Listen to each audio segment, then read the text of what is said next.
Hello everyone. आज मैं आपके साथ अपनी आई थिंक थर्ड या ये फोर्थ बुक समरी है जो कि मैं स्टार्ट करने वाली हूँ। और इसके पहले मैंने आई थिंक 3-4 बुक समरीज़ मैंने फिनिश की है। सो आई होप कि आपने मेरी वो बुक समरीज़ देखी है, और अगर नहीं देखी है अभी तक तो आप प्लीज़ जाके उन बुक समरीज़ को देख सकते हैं, सुन सकते हैं। और आज की जो बुक समरी है that is how to win friends and influence people. ये जो बुक है ये डेल कार्नेगी ने लिखी है, और ये बुक एक्चुअली मुझे काफ़ी पसंद आई थी जब मैंने पढ़ी थी। तो इसलिए मैंने डिसाइड किया था कि मैं इसकी बुक समरी जो है वो डेफिनेटली करूँगी। सो लेट्स गेट स्टार्टेड। तो ये जो बुक है ये बेसिकली काफ़ी थिक बुक है, आप देख सकते हैं। ये देखिए, तो मैं कोशिश करूँगी कि जितने भी की पॉइंट्स हैं उसको मैं ज़रूर कवर करूँ। So part 1 starts with fundamental techniques in handling people. तो ये बेसिकली पीपल रिलेशनशिप की बुक है, क्योंकि इसका नेम ही है कि हम फ्रेंड्स को कैसे विन कर सकते हैं और जो लोग होते हैं उनको हम कैसे इन्फ्लुएंस कर सकते हैं। तो पार्ट 1 है fundamental techniques in handling people. इसका जो फर्स्ट चैप्टर है उसे हम स्टार्ट करते हैं। तो उसमें ये है कि if you want to gather honey don't kick over the bee hive.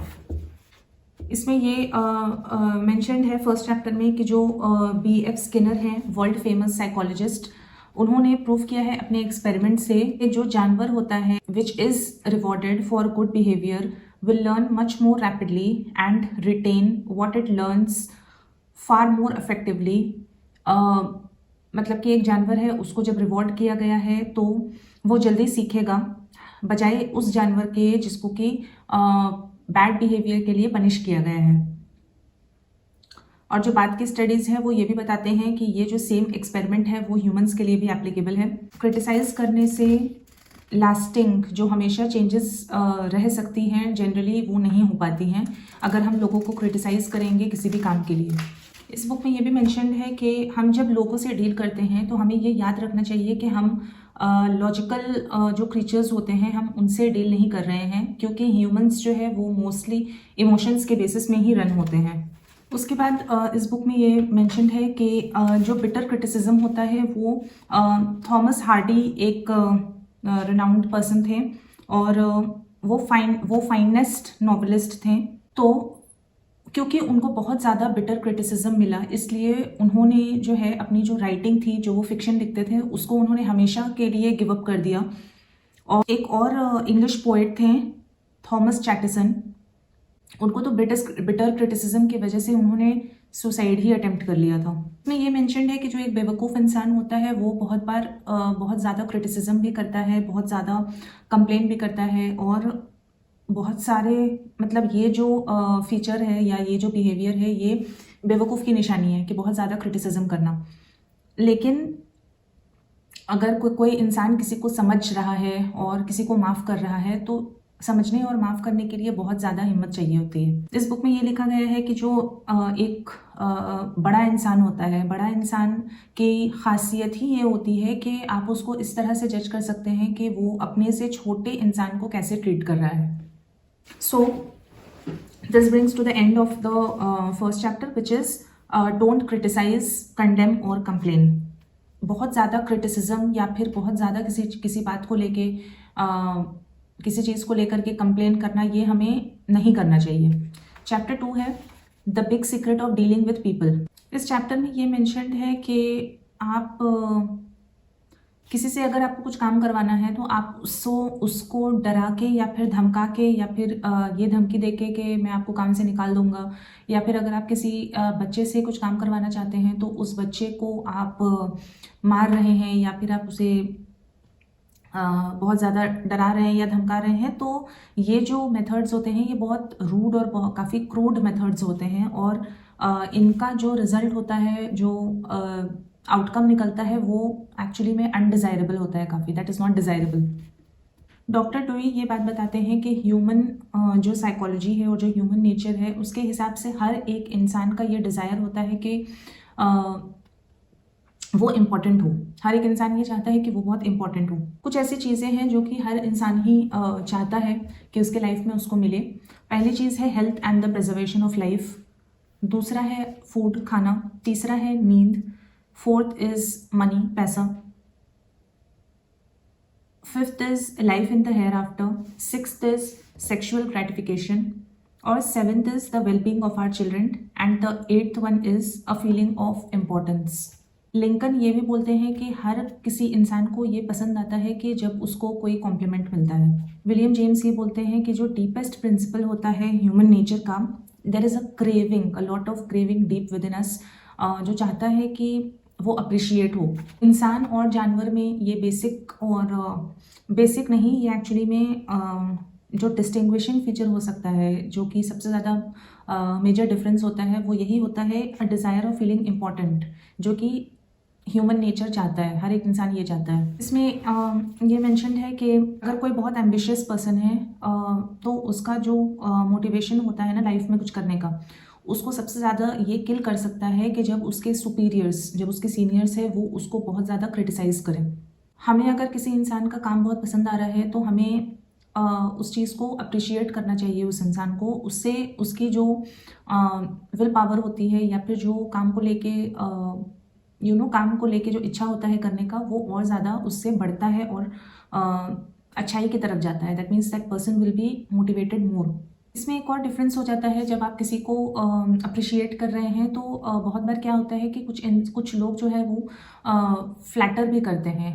Flatter as in butter करते हैं, मतलब कि जो सच्चाई नहीं है फिर भी उनके सामने उनको बहुत ज़्यादा तारीफ करना। और एक होता है कि आप किसी को जेन्युइनली अप्रिशिएट कर रहे हैं उनके अच्छे काम के लिए। तो यहाँ पे एक डिफरेंस बताया गया है कि जब कोई इंसान किसी को अप्रिशिएट कर रहा है या फिर कोई इंसान किसी को फ्लैटर कर रहा है, फ्लैटर विल बी फेक, मतलब किसी की फेक तारीफ कर रहा है। तो ये दोनों में डिफरेंस होता है। डिफरेंस ये होता है कि जो अप्रिसिएशन होता है दैट विल बी सिंसियर, और जो फ्लैटरी होता है दैट इज़ इनसिंसियर। एक जो होता है आपका अप्रिसिएशन वो दिल से आता है, और एक होता है फ्लैटरी जो कि बिल्कुल ज़बान से ही आता है। एक बिल्कुल सेल्फलेस होता है, मतलब आपको अगर कोई चीज़ वाकई में किसी इंसान में पसंद आ रहा है तो दैट विल बी सेल्फलेस, और जो फ्लैटरी होती है वो सेल्फिश हो जाती है। प्रिंसिपल नंबर 2 ये है कि आपको ऑनेस्ट और सिंसियर अप्रिसिएशन करना चाहिए किसी को भी, जिसको कि आपको वाकई में अगर किसी का काम पसंद आ रहा है then you should give a honest and sincere appreciation to that person, instead of कि आप फेक किसी को फ्लैटरी कर रहे हैं। चैप्टर नंबर 3 में आ रहे हैं। दूसरों को इन्फ्लुएंस करने का एक ही तरीका है कि जो भी उनको चाहिए लाइफ में आप दिखाइए कि वो उस चीज़ को कैसे अचीव कर सकते हैं। तो अगर आपको किसी को किसी चीज़ के लिए परसुएड करना है या फिर आपको किसी को किसी चीज़ के लिए कन्विंस करना है, तो आपको रुक के सोचना पड़ेगा कि how can I make this person want to do it. मैं कैसे इस इंसान को ये कन्विंस करूँ कि ये खुद ही मन से चाहे इस काम को करने के लिए अपने आप ही। इसमें हालांकि और भी एक दो पॉइंट्स मैंने मार्क करके रखी थी, बट क्योंकि मुझे याद है कि सेकेंड पार्ट्स और later parts of the book में काफ़ी सारी चीज़ें हैं डिस्कस करने के लिए, तो मैं ये जो चैप्टर 3 है इसको मैं शॉर्ट में ही बता रही हूँ कि लास्ट में यही है कि अगर लास्ट में यही मेंशन किया गया है कि arouse in the other person an eager want, मतलब जैसे कि आपको मैंने जस्ट अभी बताया कि आपको परसुएट करना होगा कि कोई इंसान किसी चीज़ को अपने खुद के ही मन से करे। ठीक है, तो यहाँ पे जो है, यहाँ पे पार्ट 1 जो था उसके 3 प्रिंसिपल्स हमने कवर किया है, उसका यहाँ पे समराइज किया गया है। So let's get through it, let's go through it in a nutshell. Principle 1 ये बोलता है कि हमें बहुत ज़्यादा क्रिटिसाइज या कंप्लेन नहीं करना चाहिए। प्रिंसिपल 2 ये बोलता है कि हमें ऑनेस्ट और सिंसियर अप्रिसिएशन देना चाहिए। और प्रिंसिपल नंबर 3 ये बोलता है कि arouse in the other person and eager want. अब हम सेकेंड पार्ट में आते हैं, part 2, ways to make people like you, मतलब कि क्या तरीके हैं जिससे कि अगर आप चाहते हैं कि लोग आपको पसंद करें, what are the ways to do it. So starting में ये मेंशन्ड है कि you can make more friends by becoming genuinely interested in other people. ठीक है, तो अगर आप दोस्ती करना चाहते हैं, तो अगर आप जेन्युइनली किसी में इंटरेस्ट ले रहे हैं तो आपकी फ्रेंडशिप उस इंसान से जल्दी हो सकती है। And by trying to get other people interested in you, मतलब अगर आप किसी से दोस्ती करना चाहते हैं तो you have to show interest in them, and बजाय इसके कि आप ये चाहें कि सामने वाला इंसान आप में इंटरेस्टेड हो या फिर आप में इंटरेस्ट लेना शुरू करे। सो अगर आप फ्रेंड्स ज़्यादा बनाना चाहते हैं तो हमें अपने आप को सामने वाले के लिए चीज़ें करनी पड़ेंगी, ठीक है। वो चीज़ें करनी होगी जिसमें कि टाइम लगता है, जिसमें कि एनर्जी लगता है, और जिसमें कि हम सेल्फिश होकर के नहीं करते हैं, अनसेल्फिश होता है या फिर सेल्फलेस होता है। और सोच समझ के या फिर थॉटफुलनेस के साथ आप सोच के किसी के लिए कुछ कर रहे हैं, अच्छी चीज़ जिसमें कि आप टाइम लगा रहे हैं, so that will be more fruitful. अगर आप किसी से दोस्ती करना चाहते हैं, अगर आप किसी से दोस्ती करना चाहते हैं तो आपको लोगों से जब आप मिलते हैं तो आपको इंथुजियास्टिक होना चाहिए, आपके अंदर एनर्जी होनी चाहिए। जब आपको कोई कॉल करता है तो आपका जो टोन होना चाहिए कॉल रिसीव करने का, उससे ये झलकना चाहिए कि that you are really happy कि आपको उस इंसान ने कॉल किया है। और बहुत सारी जो कंपनीज़ होती हैं वो अपने एम्प्लॉयज़ को ट्रेन भी करती हैं कि जब उनके पास कोई फ़ोन आ रहा है तो उनको ऐसे टोन में बात करना है जिससे कि बहुत इंटरेस्ट और इंथुजियाज़म रिफ्लेक्ट हो।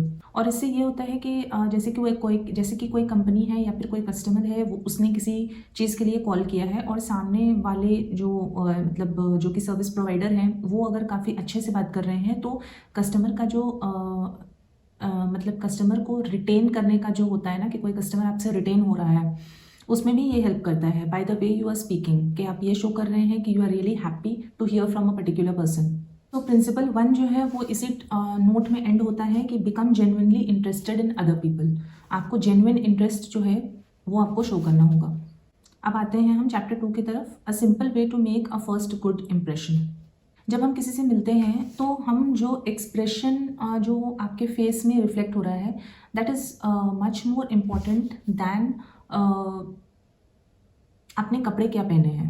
और जब हम किसी से मिल रहे हैं तो अगर हम स्माइल के साथ मिल रहे हैं कि और हम ये भी बोल रहे हैं कि I like you, you make me happy, I am really glad to see you, मैं आपको देख के बहुत खुश हूँ और मैं आपसे मिलके बहुत खुश फील कर रही हूँ, तो ये सारी चीज़ें जो है ना बहुत पॉजिटिव इम्पैक्ट क्रिएट करती हैं। एक एम्प्लॉयमेंट मैनेजर थी न्यूयॉर्क डिपार्टमेंट स्टोर की, और उन्होंने ये बताया था कि वो रैदर एक सेल्स क्लर्क को हायर करेंगी जो कि बहुत ज़्यादा एजुकेटेड नहीं भी है, बट उनका जो है काफ़ी एक इंसान का प्लेजेंट स्माइल हो, एक अच्छा सा स्माइल हो, ना कि उसके कि एक उन्होंने डॉक्टर ऑफ फिलोसफी को एक फिलोसफिस्ट टाइप के डॉक्टर को हायर किया, लेकिन उस डॉक्टर के फेस पे कोई स्माइल ही नहीं है। तो शी विल रैदर चूज़ जो कि बहुत एजुकेटेड नहीं भी है लेकिन उनका स्माइल बहुत अच्छा हो। The effect of a smile is very powerful. इसमें यह भी मैंशन है कि इफेक्ट ऑफ स्माइल जो होता है, जैसे कि हम जिस तरह से स्माइल कर रहे हैं वो काफ़ी पावरफुल होता है, और ये बहुत बार ना दिखाई नहीं देता है, लेकिन हम जब फ़ोन में बात कर रहे हैं तो यहाँ पे ये मेंशन है कि एक टेलीफोन की कंपनी थी यूनाइटेड स्टेट्स में, और उसमें जो है फ़ोन के पावर को बताया गया था, ठीक है। मतलब एक फ़ोन पावर करके एक प्रोग्राम चलता था जो कि एम्प्लॉयज़ को ऑफ़र किया गया था, और उसमें एम्प्लॉयज़ जो है वो कुछ प्रोडक्ट्स को सेल करते थे। तो इस प्रोग्राम में ये सजेस्ट उनको किया गया था कि आप जब कस्टमर से बात कर रहे हैं तो प्लीज़ स्माइल। उससे ये होता है कि स्माइल जो होता है ना वो आपकी आवाज़ में भी आता है जब आप बात कर रहे हैं। तो इसमें ये सजेशन दिया गया है कि जब भी हम बाहर जाते हैं तो हम जब अपने फ्रेंड्स से मिलते हैं, जब उनसे बातचीत करते हैं, तो हमें हमेशा स्माइल के साथ ही बात करना चाहिए। और उससे ये होता है कि बाकी लोग जो आपसे मिलते हैं वो भी बहुत खुश होते हैं, और फ्रेंडशिप जो है वो काफ़ी अच्छी चलती है। मतलब जो आपका एनवायरनमेंट होता है ओवरऑल वो बहुत अच्छा होता है। हमारी जो स्माइल होती है वो मैसेंजर होती है गुडविल की। हमारी जो स्माइल होती है, जो भी उन्हें उस स्माइल को देखते हैं उससे उनकी जो लाइफ होती है वो काफ़ी ब्राइटन हो जाती है। अगर कुछ लोग जो है वो बहुत ही, एक होता है ना बहुत ही गंदे से शक्ल बना के रखते हैं, लेकिन आप जब उसके कंपैरिजन में अगर कोई बहुत हैप्पी पर्सन होता है और उससे वो हैप्पीनेस से जब वो मिलते हैं सामने वाले से, तो I mean, you can understand what I can also understand what this author is also trying to say. Especially अगर कोई इंसान है उसको अपने बॉस से, अपने मैनेजर से बहुत प्रेशर है, या फिर कोई इंसान है उसको अपने कस्टमर्स से बहुत प्रेशर आ रहा है, या फिर तो इसमें यही बताया गया है बेसिकली कि स्माइल जो होता है मतलब कि वो हेल्प करता है इंसान को इस बात को रियलाइज़ करने में कि दुनिया में अच्छी चीज़ें भी है, दुनिया में खुशी भी है, दुनिया में जॉय भी है। So the principle 2 ends with a smile. So next chapter में आते हैं। सो इसमें मेंशन्ड है एक पर्सन का नाम, whose name is Jim Farley, और वो ये बताते हैं कि उन्होंने अपनी लाइफ में ये चीज़ बहुत जल्दी डिस्कवर कर ली कि एवरेज पर्सन जो होता है, जैसे कि जो नॉर्मल इंसान है, मैं, आप, एवरीवन, हम सब जो है अपने खुद के नाम में बहुत इंटरेस्टेड होते हैं। Than in all the names on earth put together. मतलब जितने भी नेम्स हैं बाकी लोगों के, उसके कंपैरिजन में हम अपने नेम से बहुत ज़्यादा इंटरेस्टेड होते हैं। इसमें ये बताया गया है कि अगर आप किसी के नाम को गलत प्रोनाउंसिएशन भी बहुत बार गलत हो जाती है, तो अगर हम किसी के नाम को गलत तरीके से प्रोनाउंस करते हैं, that means you are really in a danger, और उसका डिसएडवांटेज भी होता है। लेकिन अगर आप किसी के नाम को सुन करके अगर आप उसे रिमेंबर कर रहे हैं, याद कर रहे हैं, और फिर आप जब उस इंसान को उसके नेम से आप जब उसको राइटली और करेक्टली जब आप बुलाते हैं, तो it will be considered as a compliment for that person actually.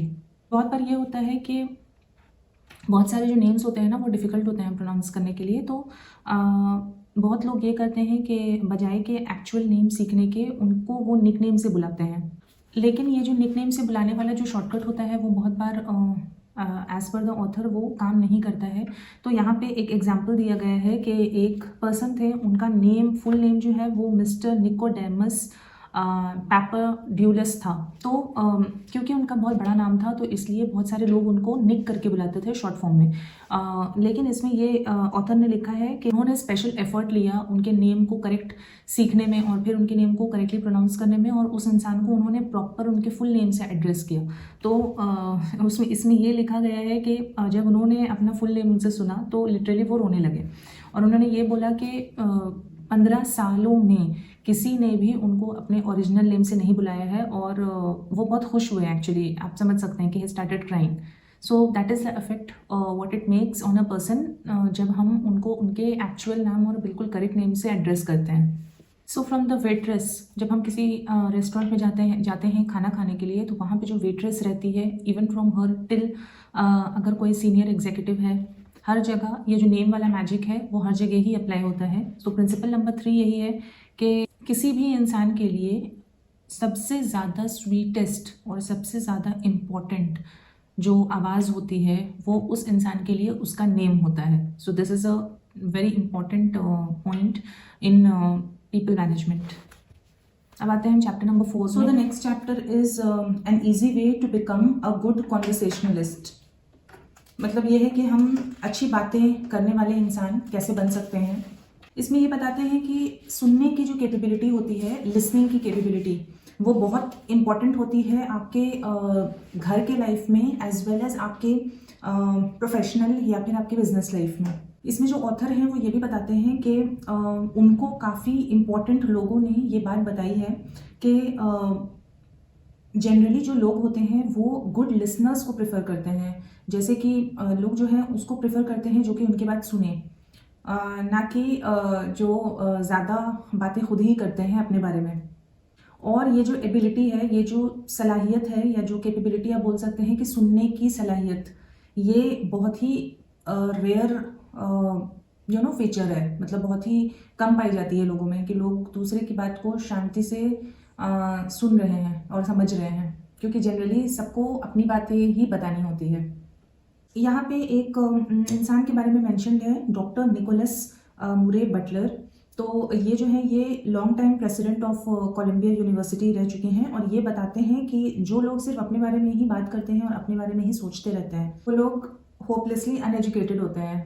So last में इस चैप्टर में यही कंक्लूड किया गया है कि अगर आप गुड कॉन्वर्सेशनलिस्ट बनना चाहते हैं, जो कि अच्छे से, जिसके अंदर बात करने की कैपेबिलिटी हो, तो एक्चुअली में आपको अटेंटिव लिसनर बनना होगा। मतलब किसी की बात को बहुत ध्यान से सुनने वाला इंसान। To be interesting, be interested, as an जो बाकी सामने वाला इंसान बोल रहा है उसकी बातों में इंटरेस्ट लेना।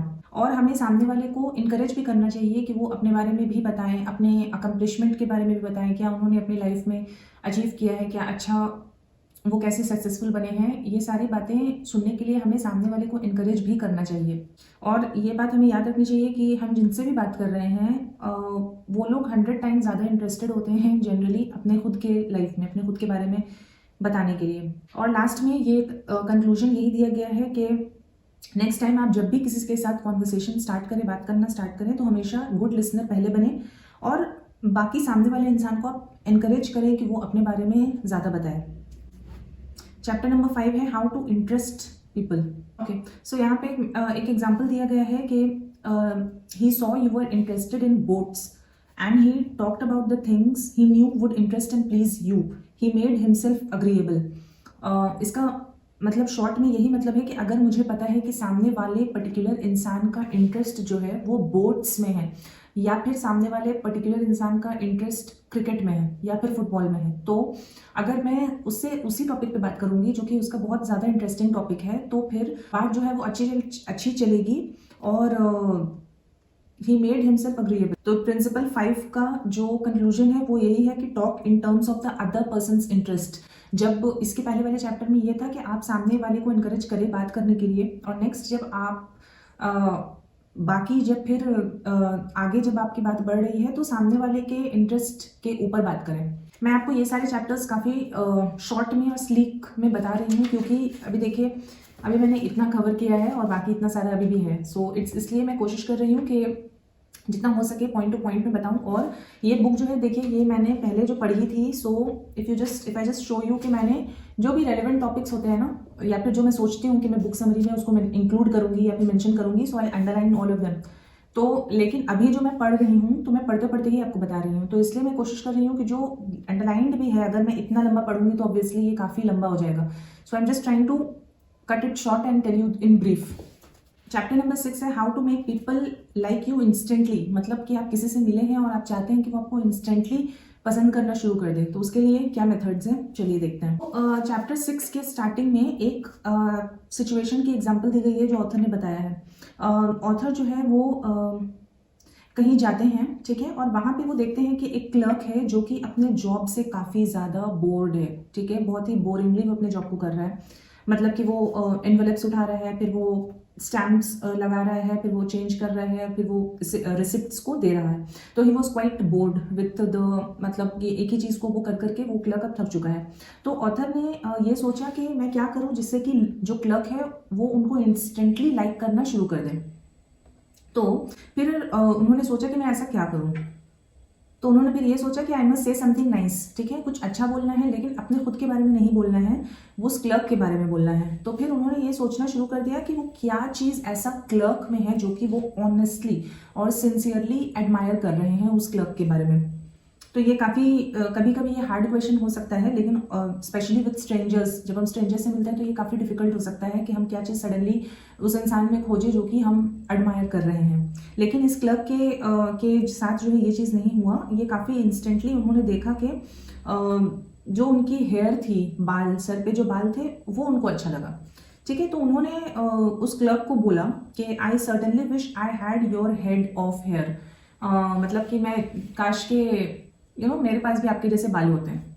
तो वो सडनली वो जो क्लर्क थे ना वो काफ़ी, मतलब उन्होंने ऐसे अचानक से उठ के देखा और उनके फेस में काफ़ी अच्छी से स्माइल आ गई, और फिर उन्होंने मॉडेस्टली ये बात बोला कि हाँ अभी तो मेरे बाल जो है वो थोड़े पहले से बुरे हो चुके हैं, लेकिन फिर भी अभी भी ये बहुत अच्छे हैं। उन्होंने ये बात बोला और वो बहुत खुश हुए। और फिर उन्होंने ये भी बोला कि many people have admired my hair, मतलब बहुत लोगों को उनके बाल जो है वो बहुत अच्छे लगते हैं। तो this is one all important law of human conduct, और इसको अगर हम नहीं भूलें तो हम कभी भी मुश्किल में नहीं पड़ेंगे। लॉ क्या है ये अभी नेक्स्ट बताया गया है। Always make the other person feel important. हमेशा सामने वाले को आप इम्पॉर्टेंट महसूस करवाइए। जब आप बात कर रहे हैं, जब आप किसी से मिल रहे हैं, तो आप उनको इम्पॉर्टेंट फील करवाइए।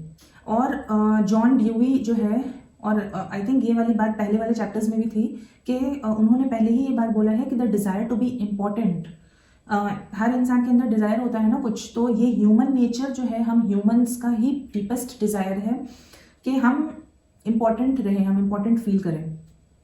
और एक और चीज़ है कि डीपेस्ट प्रिंसिपल भी ह्यूमन नेचर में यही है, क्रेविंग टू बी अप्रिशिएटेड। हम सब मन से बहुत दिल से चाहते हैं कि हमें कोई अप्रिशिएट करे, और यही एक अर्ज है जो कि हमें एनिमल से, जानवर से डिफ्रेंशिएट करती है, क्रेविंग टू बी अप्रिशिएटेड भी है। ये तो खैर हमने डेली लाइफ में भी काफ़ी सुनी है, लेकिन ये भी है कि do unto others as you would have others do unto you. हम जो चाहते हैं कि सामने वाला हमें ऐसे ट्रीट करे, हमें पहले उनको भी वैसे ट्रीट करना चाहिए। तो आप सामने वाले को वैसे ही ट्रीट कीजिए, वही एक्शंस कीजिए जो आप चाहते हैं आपके साथ हो। और इसमें ये मेंशन है कि ये जो मैजिकल चीज़ें जो अभी जस्ट हमने सीखी है फिलोसफी ऑफ अप्रिसिएशन के बारे में, ये ज़रूरी नहीं है कि आप जो है एम्बेसडर बन जाए फ्रांस के, या फिर आप किसी जगह के चेयरमैन बन जाए। आपको ये जो फिलॉसफी है ये हर दिन एवरी डे के बेसिस में आपको ये अप्लाई करनी चाहिए। ओके, यहाँ पे ये चैप्टर एंड हो रहा है और इसमें ये भी है कि डिसराइली एक पर्सन है, वो बहुत ही श्रूड इंसान थे। एक्चुअली श्रूड मतलब काफी रूड एंड एरोगेंट थे, जो कि ब्रिटिश एम्पायर को रूल किया था उन्होंने। तो उन्होंने ये बात बोली है कि talk to people about themselves and they will listen for hours.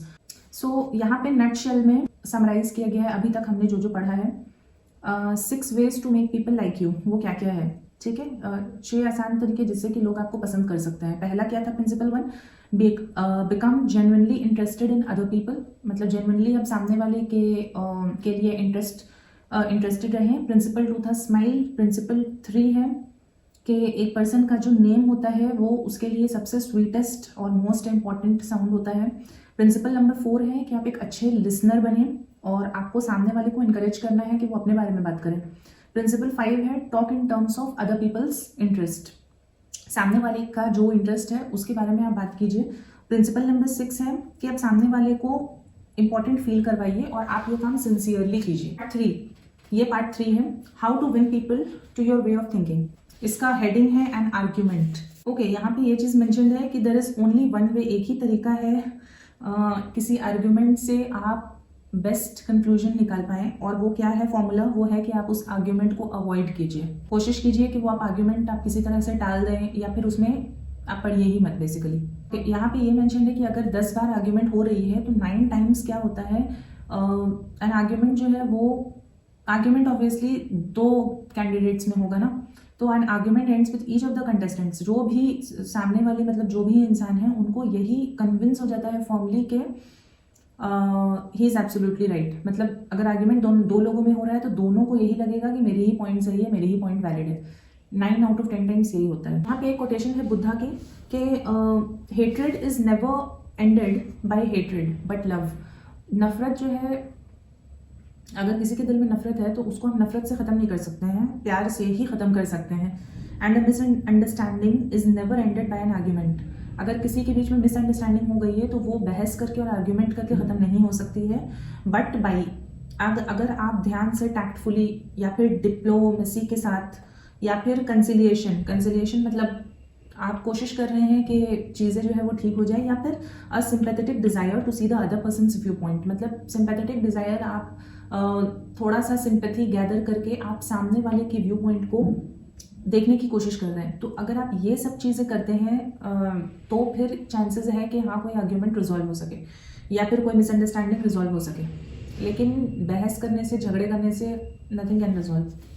Control your temper, अपने गुस्से पे काबू रखें। Remember that you can measure the size of a person by what makes him और हर एंग्री। क्या चीज़ से बहुत ज़्यादा गुस्सा आ रहा है, किस चीज़ से बहुत गुस्सा आ रहा है, पहले आप सुनिए और अपने जो ओपोनेंट्स हैं, जो भी आपके जैसे कि मैं अगर किसी की बात सुन रही हूँ, मेरी किसी के साथ मिसअंडरस्टैंडिंग हो गई है, तो मुझे सामने वाले को सुनना होगा, मुझे सामने वाले को भी चांस देना होगा कि वो अपने बात को रखें आगे, और उसके बाद उनको फिनिश करने दीजिए, उनको बोलने दीजिए, उनको बात करने दीजिए, उनको रोकिए मत, टोकिए मत, उनको डिबेट मत कीजिए, क्योंकि ये सारी चीज़ें करने से सिर्फ बैरियर ही रेज होता है, ठीक है, मतलब प्रॉब्लम्स ही आता है। तो आपको सामने वाले को ना हमें बोलने का मौका देना चाहिए, और जब वो बोल रहे हैं तो हमें सुनना भी चाहिए, पहले पूरी बात ध्यान से सुन ले, समझ ले। अगर आप थर्ड पर्सन हैं और आप किसी 2 इंसान के आर्ग्यूमेंट को सुन रहे हैं, ठीक है, 2 इंसान लड़ रहे हैं और आप तीसरे इंसान हैं, तो यहाँ पे ये मेंशन है कि postpone the action to give both sides time to think through the problem.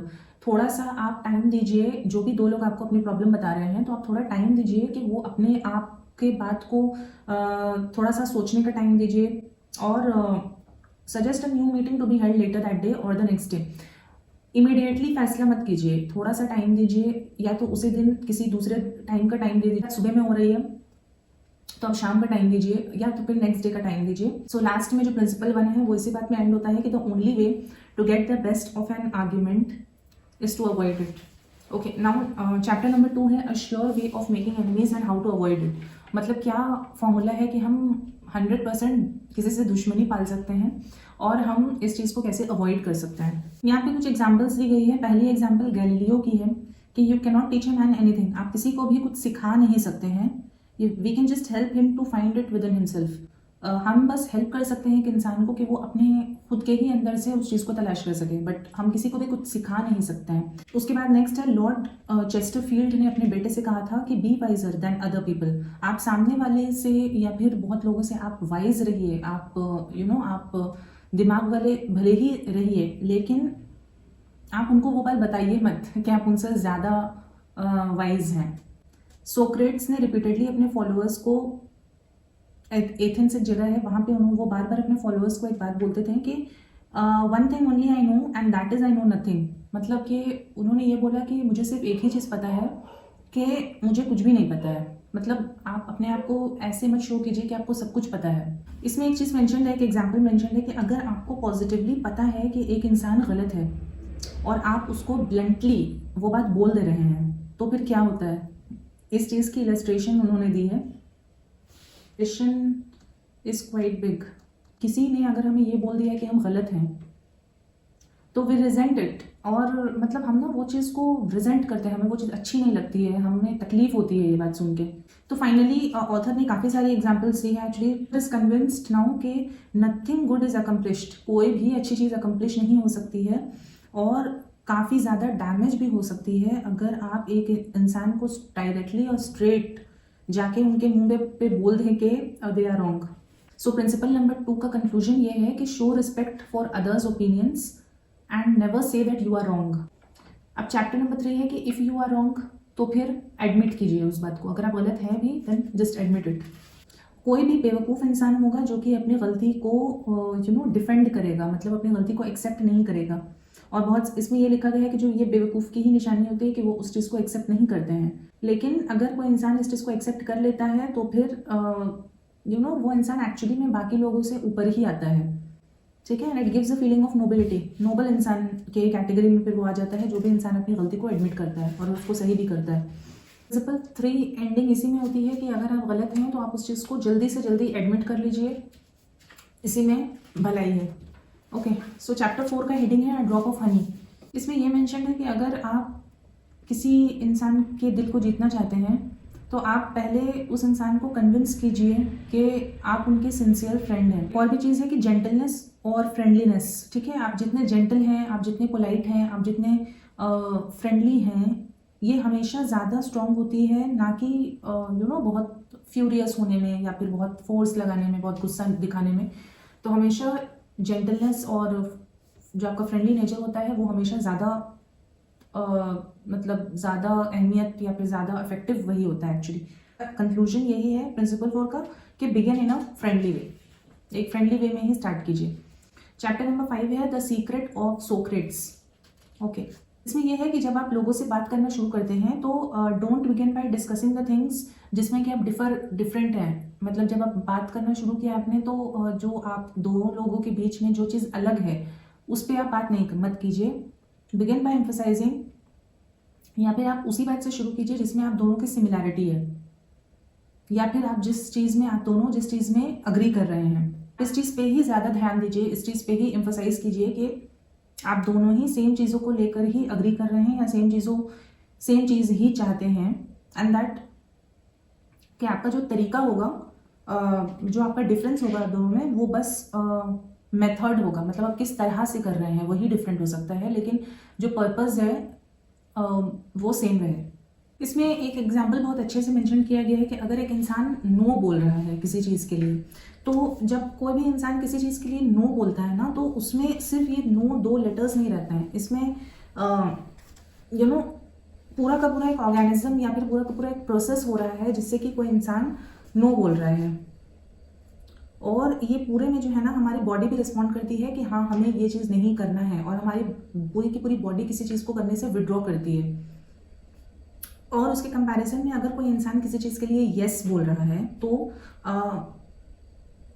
जो इसका जो स्टेप होता है, पूरा जो सीरीज ऑफ स्टेप्स होता है वो काफ़ी फॉरवर्ड होता है, मतलब कि मूविंग होता है या फिर एक्सेप्टिंग होता है किसी चीज़ के लिए अगर कोई इंसान येस बोल रहा है तो इसलिए इसमें ये मेंशन्ड है कि हमें कुछ ऐसी चीज़ सोचनी चाहिए जिससे कि हम सामने वाले से येस ज़्यादा, मतलब उसको ज़्यादा कन्विंस कर सके कि वो इंसान येस बोले ना कि नो बोले।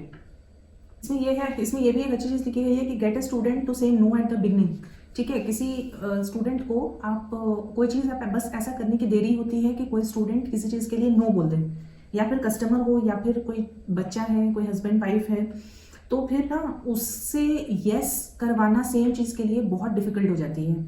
और आप उनसे कोशिश करवाइए कि वो ना यस बोलें। ठीक है, यस यस एक टेक्निक है कि आप शुरू में अगर आप कुछ चाहते हैं किसी से, तो आप उनको नो वाला क्वेश्चन मत पूछिए जिससे कि वो नो बोल दें।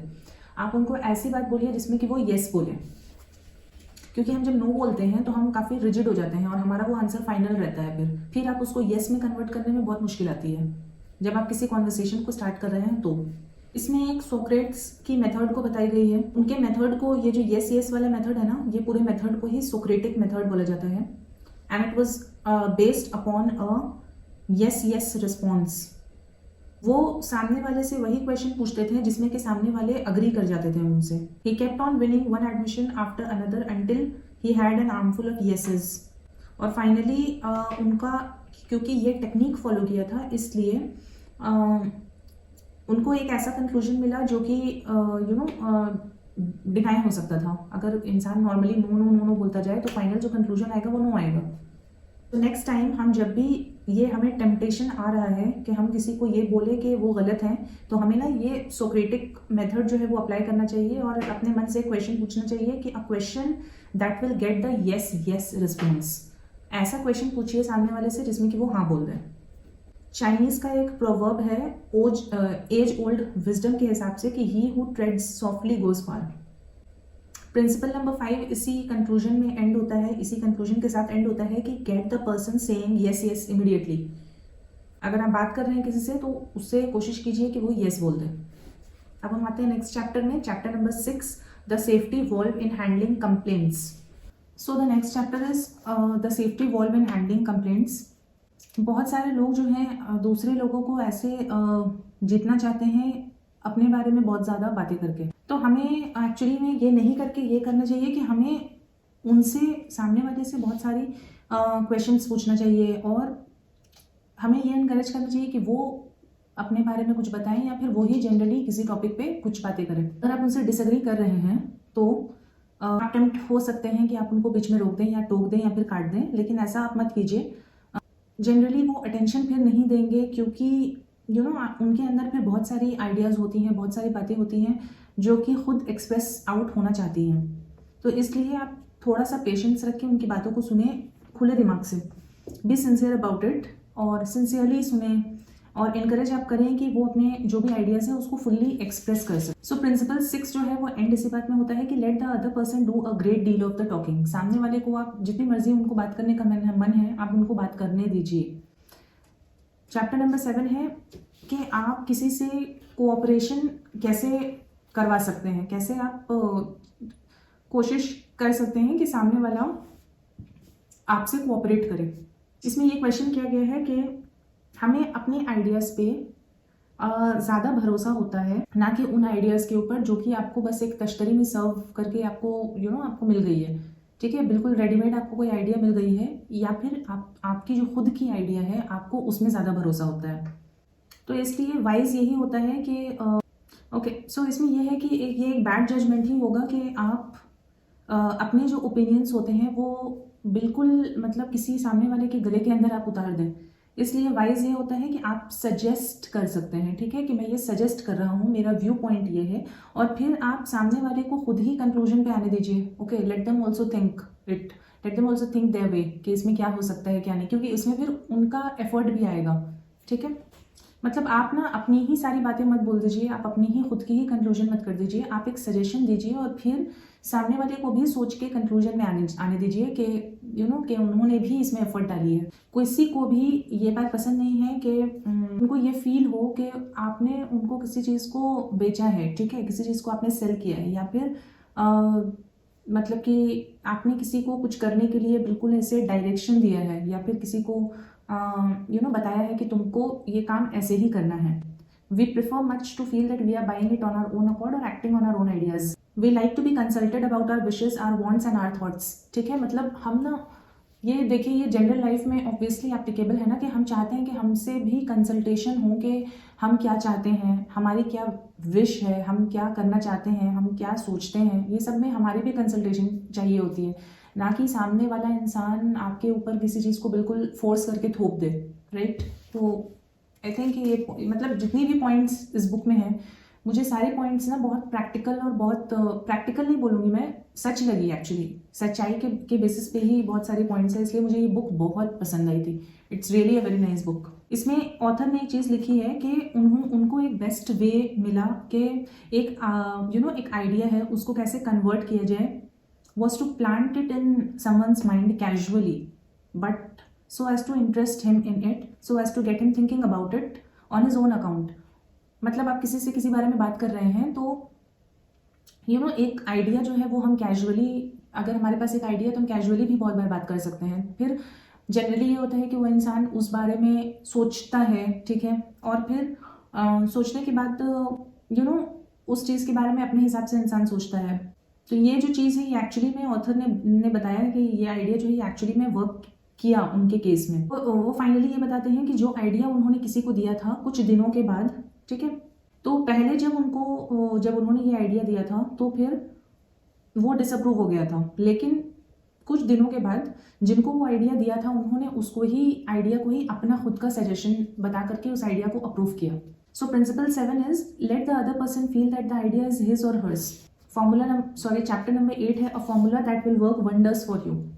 इसमें यह है कि remember that the other person may be totally wrong, ठीक है, बट उनको ऐसा लगता नहीं है। अगर कि सामने वाला इंसान जो है वो पूरा तौर पे गलत हो सकता है, लेकिन उनको बहुत बार ना ये ऐसा नहीं लगेगा कि हाँ मैं 100% गलत हूँ। तो ऐसे केस में आप उनको कंडेम मत कीजिए, ठीक है, और क्योंकि कोई भी बेवकूफ़ डायरेक्टली जाके उनको ये बात बोल देगा। Try to understand them. Okay, आप ऐसे सिचुएशन में जब आपको पता है कि सामने वाला गलत है तो फिर हमें जनरली ये कोशिश करनी चाहिए कि हम अपने आप से बात करें कि मतलब अगर हम सामने वाले इंसान के शूज़ में रहते हैं या फिर सामने वाले इंसान की ही जगह में रहते हैं तो हम हम कैसा फील करते हैं।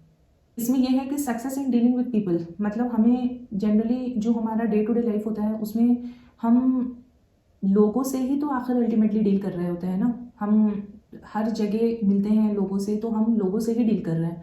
तो सक्सेस इन डीलिंग, ठीक है, सक्सेस कैसे मिल सकता है कि हम एक सिंपैथेटिक ग्रास्प रखें सामने वाले के व्यू पॉइंट के लिए, सिंपैथी रखें और सामने वाले की व्यू पॉइंट को भी समझने की कोशिश करें।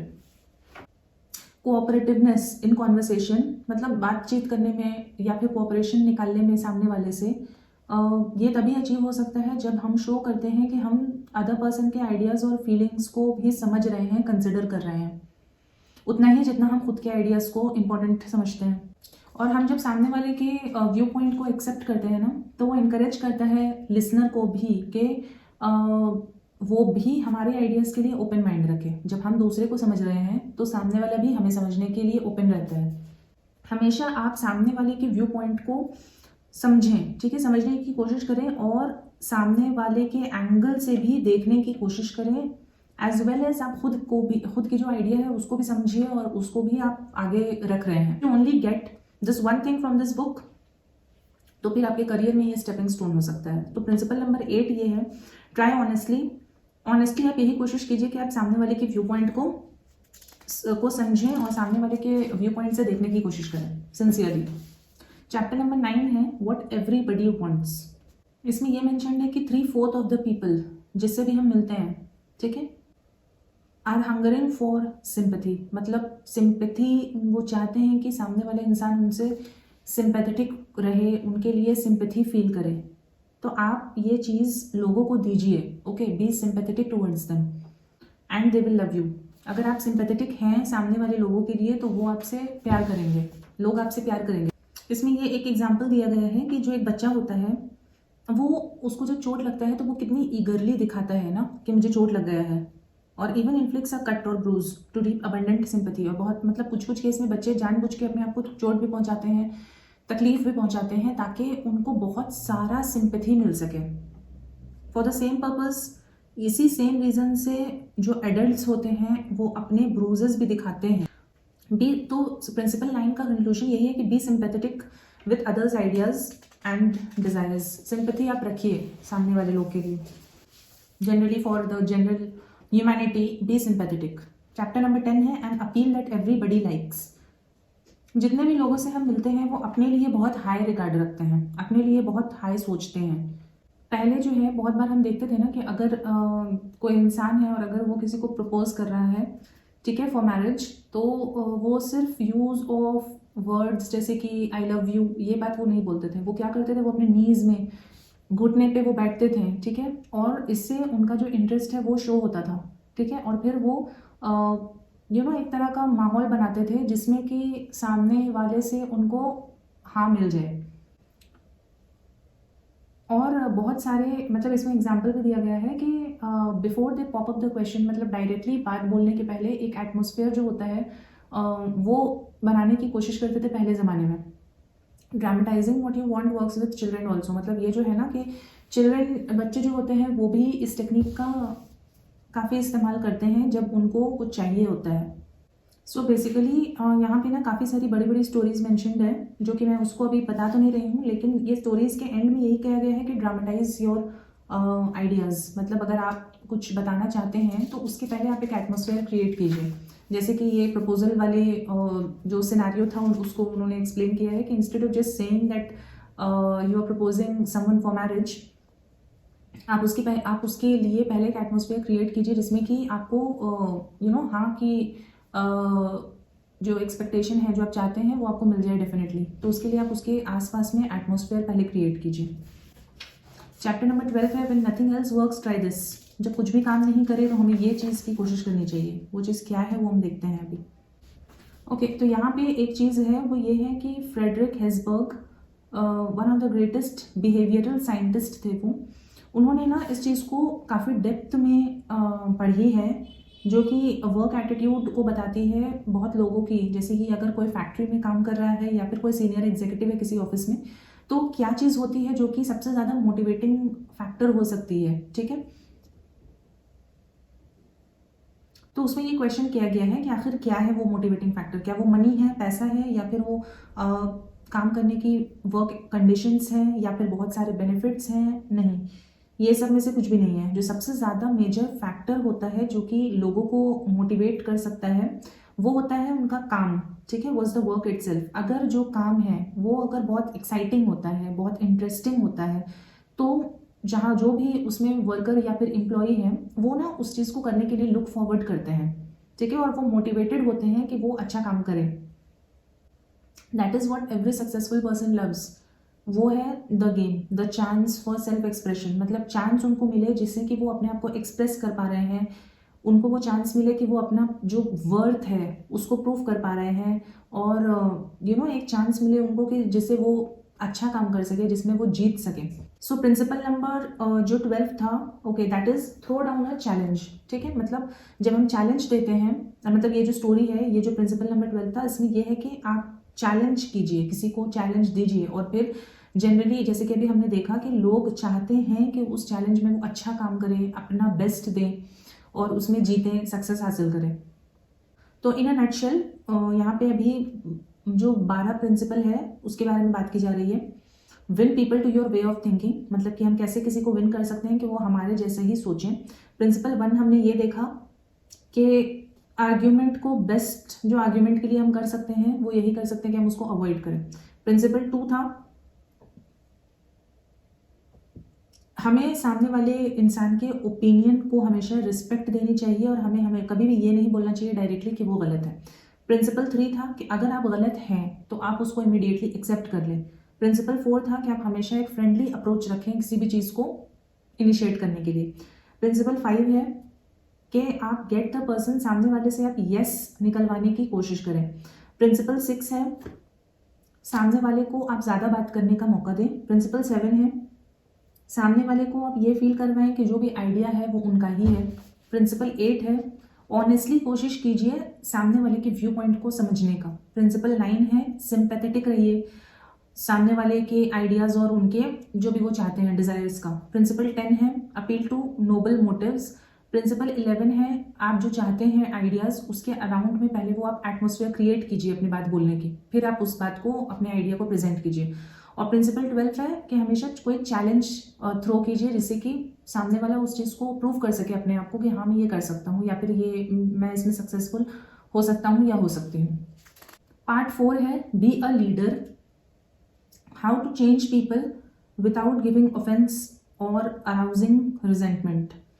आपको अगर किसी इंसान के किसी चीज़ को चेंज करना है थोड़ा सा इसलिए मैंने बोला, तो वो आप कैसे कर सकते हैं कि सामने वाला ऑफेंसिव नहीं हो जाए या फिर रिजेंट नहीं करे, कि मतलब उस चीज़ को रेजिस्ट नहीं करे। यहाँ पे एक चीज़ मेंशन है कि अगर आपको किसी की गलती दिखाई दे दी है, ठीक है, और आप उसको थोड़ा सा बेटर करना चाहते हैं या फिर अपने पॉइंट को आप रखना चाहते हैं, तो फिर साइकोलॉजी के हिसाब से ये होता है कि पहले आप उनके कुछ अच्छी पॉइंट को प्रेस करें, ठीक है, जो कि सिंसियर है। ऑलवेज सिंसियर और जो जेन्युइन वाली बात है उसको आप पहले रखें, उसके बाद जो अनप्लेजेंट चीज़ होती है ना, जो हम सुनना नहीं चाहते हैं, आप उसके बाद वो बात को बोलिए। तो ये जो साइकोलॉजी होती है ये वर्क कर जाती है हमेशा। हम एटलीस्ट ना वो अनप्लेजेंट जो चीज़ होती है वो हम सुन सकते हैं, थोड़ा सा ईजी होता है सुनना। आफ्टर वी हैव हर्ड, मतलब जब हमने फिर कुछ अच्छी बात अपने बारे में सुन ली है तो उसके बाद हम थोड़ी सी अनप्लेजेंट बात सुन सकते हैं अपने बारे में। तो इसमें कंक्लूजन ये है कि बिगनिंग विथ प्रेज, मतलब अगर आप शुरुआत अगर आप तारीफ से कर रहे हैं या किसी अच्छी चीज़ से अगर आप अप्रिसिएशन से स्टार्ट कर रहे हैं तो वो एक डेंटिस्ट के जैसे होती है। Who begins his work with novocaine, novocaine जो है वो पेन किलर होता है। तो पेशेंट जो है उसको तो दांत में ड्रिलिंग होने वाली है ही, ठीक है, लेकिन डेंटिस्ट ने क्योंकि उसको पहले ही पेन किलर दे दिया है दांतों में, तो पेशेंट फिर उसके लिए जो ड्रिलिंग होता है वो इजी हो जाएगा। तो इसलिए जो लीडर्स होते हैं वो इस पॉइंट को यूज़ कर सकते हैं कि आप अगर आपको कोई चीज़ गलती आपको दिखाई दे दी है और आप उस चीज़ को सुधारना चाहते हैं सामने वाले के लिए, मतलब आप चाहते हैं कि सामने वाला इंसान उसको सुधार ले, तो begin with the praise and honest appreciation. Chapter number 2 है अब how to criticise and not to be hated for it, कि आप किसी चीज़ के लिए किसी को कुछ बोल भी रहे हैं और फिर आपसे फिर नफरत नहीं की जाए, तो आप उसको कैसे कर सकते हैं। यहाँ पे बहुत अच्छी एग्जाम्पल दी गई है कि मैंने पीपल जो है, बहुत सारे लोग क्रिटिसिज्म को स्टार्ट करते हैं सिंसियर प्रेज से ही स्टार्ट करते हैं, ठीक है, लेकिन उसमें बीच में ना बट लगा देते हैं। जैसे कि अगर हमको किसी बच्चे की केयरलेस एटीट्यूड जो पढ़ाई के लिए है, अगर हमको उसको ठीक करना है, तो अगर ये बात बोली जाए कि हम बहुत प्राउड हैं तुम्हारे लिए, या फिर कि तुमने अपने इस टर्म में जो तुम्हारे ग्रेड्स थे वो काफ़ी अच्छे से बढ़ाई है, अच्छा किया है, बट लेकिन अगर तुम इसमें थोड़ा सा ज़्यादा अगर तुम अलजेब्रा में अगर तुम्हारा थोड़ा सा ज़्यादा अगर तुम काम करते तो तुम्हारा रिजल्ट्स और भी अच्छा आता। तो इस केस में वो जो बच्चा है वो इनकरेज तब तक ही फील करेगा जब तक कि उसमें बट नहीं आया है। जैसे ही उसमें बट आ गया तो उसको ये लगेगा कि हाँ ये मतलब ये प्रेज जो है ये पूरा सच नहीं है। लेकिन अगर हम इस बट जो है, अगर हमने जहाँ पे बट लगाया है उसको अगर हम एंड में कन्वर्ट कर दें, ठीक है, कि हम अगर वो जो बच्चा है अगर हम उसको ये बात बोले कि we are really proud of you, कि तुमने बहुत मेहनत की है अपने ग्रेड को अच्छा बढ़ाने में, और and by continuing the same efforts next term your algebra grade can be up with all the others, मतलब कि तुमने बहुत मेहनत की है अपने ग्रेड को बढ़ाने में, एंड जो तुम्हारा एफर्ट रहेगा ना अगर अलजेब्रा में भी, तो फिर तुम मतलब तुम्हारे जो भी ग्रेड्स हैं वो और भी ज़्यादा अच्छे हो जाएंगे। तो बट हटा के हमको एंड लगाना है बेसिकली। तो ऐसा करने से वो जो बच्चा है वो अपने प्रेस को एक्सेप्ट भी करेगा, क्योंकि उसमें कोई फॉलो अप इंटरफेरेंस नहीं है कि फेलियर का। तो प्रिंसिपल 2 यही बोलता है कि call attention to people's mistakes indirectly. अगर आप किसी की मिस्टेक को डायरेक्टली पॉइंट आउट कर रहे हैं तो आप डायरेक्टली मत कीजिए, you have to do it indirectly. Chapter number 3 है talk about your own mistakes first. अपनी गलती के बारे में आप पहले बात कीजिए, सामने वाले की गलती निकालने के पहले आप अपनी गलती के बारे में बताइए, ठीक है। और इसमें एग्जाम्पल मैं आपको बताती हूँ कि जैसे कि अगर किसी को बताना है कि तुमने कुछ मिस्टेक किया है, कुछ गलती किया है, तो हम ऐसे स्टार्ट कर सकते हैं कि you have made a mistake, ठीक है, तुमने एक मिस्टेक किया है, लेकिन पता नहीं, मतलब ऊपर वाले को ही पता है कि it's no worse than many I have made, मतलब लेकिन ऊपर वाले को ही पता है कि मैंने कितनी सारी गलती की है। तुमने तो की है लेकिन ऊपर वाले को ही पता है कि मैंने कितनी ज़्यादा गलती की है तुमसे भी। और फिर उसको ये बोलिए कि ये जो गलती तुमने की है ये एक्सपीरियंस से आती है and you are better than I was at your age. मतलब तुम तो काफ़ी बेटर हो मतलब काफ़ी बेटर हो मुझसे जब मैं तुम्हारे एज का था, तो तुम मुझसे भी बेटर ही हो, मेरे से बेटर ही हो। और फिर ऑथर ये लिखते हैं कि आप उनको ये बोलिए कि I have been guilty of many stupid silly things myself. मतलब मैंने खुद ही कितनी सारी स्टूपिड और कितनी सारी सिली हरकतें की हैं और मेरे पास बहुत ही कम पावर है तुम्हारी गलती बताने के लिए या फिर तुमको क्रिटिसाइज करने के लिए। लेकिन क्या तुमको नहीं लगता है कि ये ज़्यादा वाइज होता अगर तुमने ये या फिर ये किया होता तो? सो ये जो पूरी कहानी ये जो ऑथर ने लिखी है ये काफ़ी एक्चुअली अच्छे से लिखी है कि आप किसी को इतनी ज़्यादा डायरेक्टली बताने के पहले आप अपने बारे में भी बताइए कि आपने भी गलती की थी और हम्बली एडमिट कीजिए कि आपसे भी गलती हुई है पहले। सो बेसिकली जो प्रिंसिपल 3 है उसका कंक्लूजन यही है कि talk about your own mistakes before criticising the other person. Chapter number 4 है no one likes to take orders. किसी को भी ऑर्डर्स लेना पसंद नहीं है। सो बेसिकली इस चैप्टर में यही बताया गया है कि ask questions instead of giving direct orders. मतलब अगर आप चाहते हैं कि कोई पर्टिकुलर चीज़ इंप्लीमेंट हो तो आप क्वेश्चंस पूछिए, ठीक है, ना कि डायरेक्टली आप किसी को ऑर्डर करके या फिर फोर्स करके बोलिए कि ये चीज़ होना ही चाहिए। सो chapter number 5 is let the other person save face. Okay, इसमें ये मैंशन है कि कितना इम्पॉर्टेंट है ये चीज़ सोचना कि हम कितनी बार है ना बिना सोचे समझे सामने वाले की या फिर लोगों की जो फीलिंग्स होती है उसको हम कितने अच्छे से उसको ये कर देते हैं ना कि मतलब उनकी कोई फीलिंग जो है वो उनकी कोई फीलिंग नहीं है।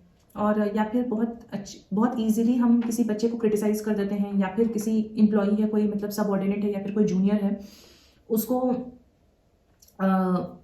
सबके सामने हम या तो कोई बेइज्जत कर दे रहा है या फिर हम किसी की मतलब किसी को तकलीफ पहुंचाने के पहले हम उसको कंसिडर बिल्कुल नहीं कर रहे हैं, ठीक है। तो बहुत सारे लोग ऐसा करते हैं। तो इसमें यही है कि जब ऐसी सिचुएशन आती है तो थोड़ा सा ना सोच के या फिर थोड़ा सा कंसिडरेट जो वर्ड होता है कि आप थोड़ा सा सोच समझ के और जेन्युइनली किसी के सिचुएशन को आप समझ रहे हैं, genuine understanding of the other person's attitude would go फार।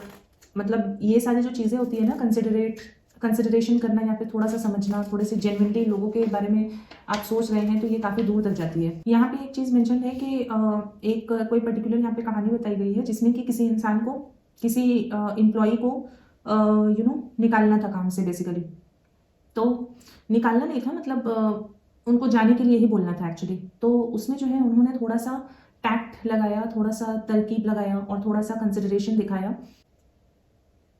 तो जिनको भी ये मतलब जिसके ऊपर उनको ये करना था वो उनको बुलाते थे और उनके काम के बारे में बहुत केयरफुली सोचते थे, ठीक है।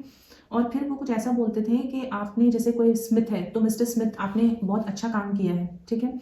और जब हमने आपको किसी पर्टिकुलर जगह पे भेजी थी तो आपका जो असाइनमेंट था वो बहुत टफ था, लेकिन आप बिल्कुल ऑन द स्पॉट थे और आपने फ्लाइंग कलर्स के साथ वो काम किया, मतलब बहुत अच्छे से वो काम को किया। एंड जो हमारी ऑर्गेनाइजेशन है वो आपके लिए काफ़ी हम प्राउड फील करते हैं और आपके अंदर वो सारी कैपेबिलिटी और सारे स्किल्स हैं और आप बहुत आगे तक जाने वाले हैं जहाँ भी आप काम करेंगे। और हमारा जो ऑर्गेनाइजेशन है वो आपके अंदर बिलीव करता है, आप पर बिलीव करता है and we don't want you to forget it. तो आप जब किसी को जेन्युइनली अप्रिसिएशन के साथ भेजते हैं या फिर जेन्युइनली अप्रिसिएशन के साथ जब कोई जाता है कहीं से किसी ऑर्गेनाइजेशन से तो इफेक्ट ये होता है कि पीपल मतलब जब लोग छोड़ के जाते हैं ना तो अंदर से वो काफ़ी बेटर फील कर रहे होते हैं। और मतलब फायर जैसे आप किसी को जैसे झटके से काम से निकाल दिया तो they don't feel that much bad और या फिर लेट डाउन फील नहीं करते या फिर बहुत बुरी फीलिंग के साथ नहीं जाते हैं। ओके, यहाँ पे एक एग्जांपल या फिर एक छोटी सी चीज़ लिखी गई है कि फ्रेंच एविएशन के पायनियर थे और एंटोइन डी सेंट एक्ज्यूपरी वो लिखते हैं कि उनको कोई भी राइट नहीं है ये बोलने के लिए या फिर ऐसा कुछ करने के लिए जिससे कि किसी इंसान की जो इज्जत है ना वो अपने आप के अंदर ही गिर जाए। What matters is not what I think of him। मतलब हम किसी इंसान के बारे में क्या सोचते हैं वो फ़र्क नहीं पड़ता है उससे, लेकिन वो इंसान अपने बारे में क्या सोचता है इससे बहुत फ़र्क पड़ता है। तो किसी भी इंसान को ना उसके सेल्फ रिस्पेक्ट या फिर डिग्निटी पे हर्ट नहीं पहुंचाना चाहिए और ऐसा करना एक क्राइम जैसा ही होता है। तो रियल लीडर जो है वो हमेशा फॉलो करता है, और सामने वाले इंसान को, मतलब इसलिए ये हेडिंग है कि late the other person save face, मतलब उसको सेल्फ रिस्पेक्ट या फिर डिग्निटी अगर कोई इंसान अपना बचा रहा है तो उसको बचाने देना चाहिए, और हमें ऐसे किसी भी इंसान की इज्जत को उसके खुद की नज़र में गिराने के लिए ऐसा कुछ नहीं बोलना चाहिए या फिर नहीं करना चाहिए। चैप्टर नंबर 6 है how to spur people on to success. Okay, यहाँ पे एक चीज़ लिखी गई है कि एक पर्सन थे जिसका नाम था पीटी बार्लो।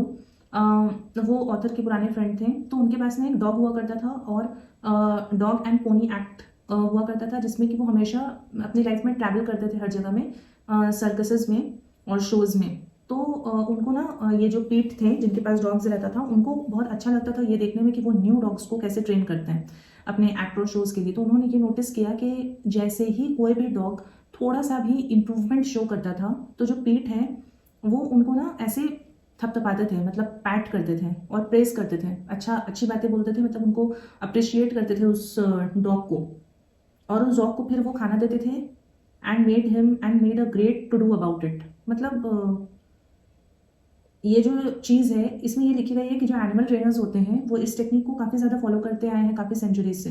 तो इसमें ये चीज़ है कि ये जो कॉमन सेंस है ये इंसान के ऊपर भी एप्लीकेबल होती है कि जब कोई इंसान कुछ अच्छा काम करता है तो उसको अप्रिसिएशन करना चाहिए, ना कि उसको क्रिटिसाइज़ करना चाहिए।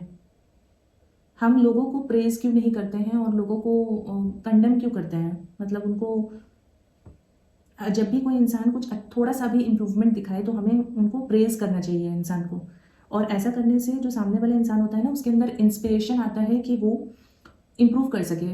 प्रेज़ जो होता है ना, तारीफ़ करना, वो एक सनलाइट की जैसी होती है, ठीक है। और कोई भी फूल होता है वो बिना सनलाइट के ग्रो नहीं कर सकता है, और हम अक्सर जो है लोगों को क्रिटिसिज्म करने के लिए बहुत जल्दी दिखाते हैं, मतलब बहुत जल्दी में रहते हैं कि बहुत जल्दी क्रिटिसाइज़ करके वहाँ से निकल ले, लेकिन हम काफ़ी टाइम रिलक्टेंट रहते हैं कि थोड़ा सा प्रेज़ जो है किसी को दे जो कि इम्प्रूवमेंट के रास्ते पे है। ऑथर ये बताते हैं कि वो जब अपनी खुद की लाइफ को देखते हैं ना तो वो देखते हैं कि जहाँ पे उनको थोड़ी सी भी वर्ड्स ऑफ प्रेज़ मिली है तो उनको काफ़ी ज़्यादा जो उनका पूरा फ्यूचर था उसको शेप करने में वो कितना ज़्यादा हेल्प किया है। एक साइकोलॉजिस्ट है जिनका नाम है B.F. स्किनर, तो उनके टीचिंग्स में भी ये मेंशन था कि प्रेज़ जो होता है, तारीफ़ करना, वो यूज़ करना चाहिए, ना कि क्रिटिसिज्म। आप ना कि किसी को आप क्रिटिसाइज़ करें या फिर उसकी गलती निकालें। और उन्होंने ये चीज़ को एक्सपेरिमेंट में भी दिखाया है, एनिमल्स के साथ भी दिखाया है और ह्यूमंस के साथ भी दिखाया है कि जब आप क्रिटिसिज्म को, बुरा भला बोलने को या फिर गलती निकालने को आप जब कम कर देते हैं और जब आप तारीफ़ को बढ़ा देते हैं तो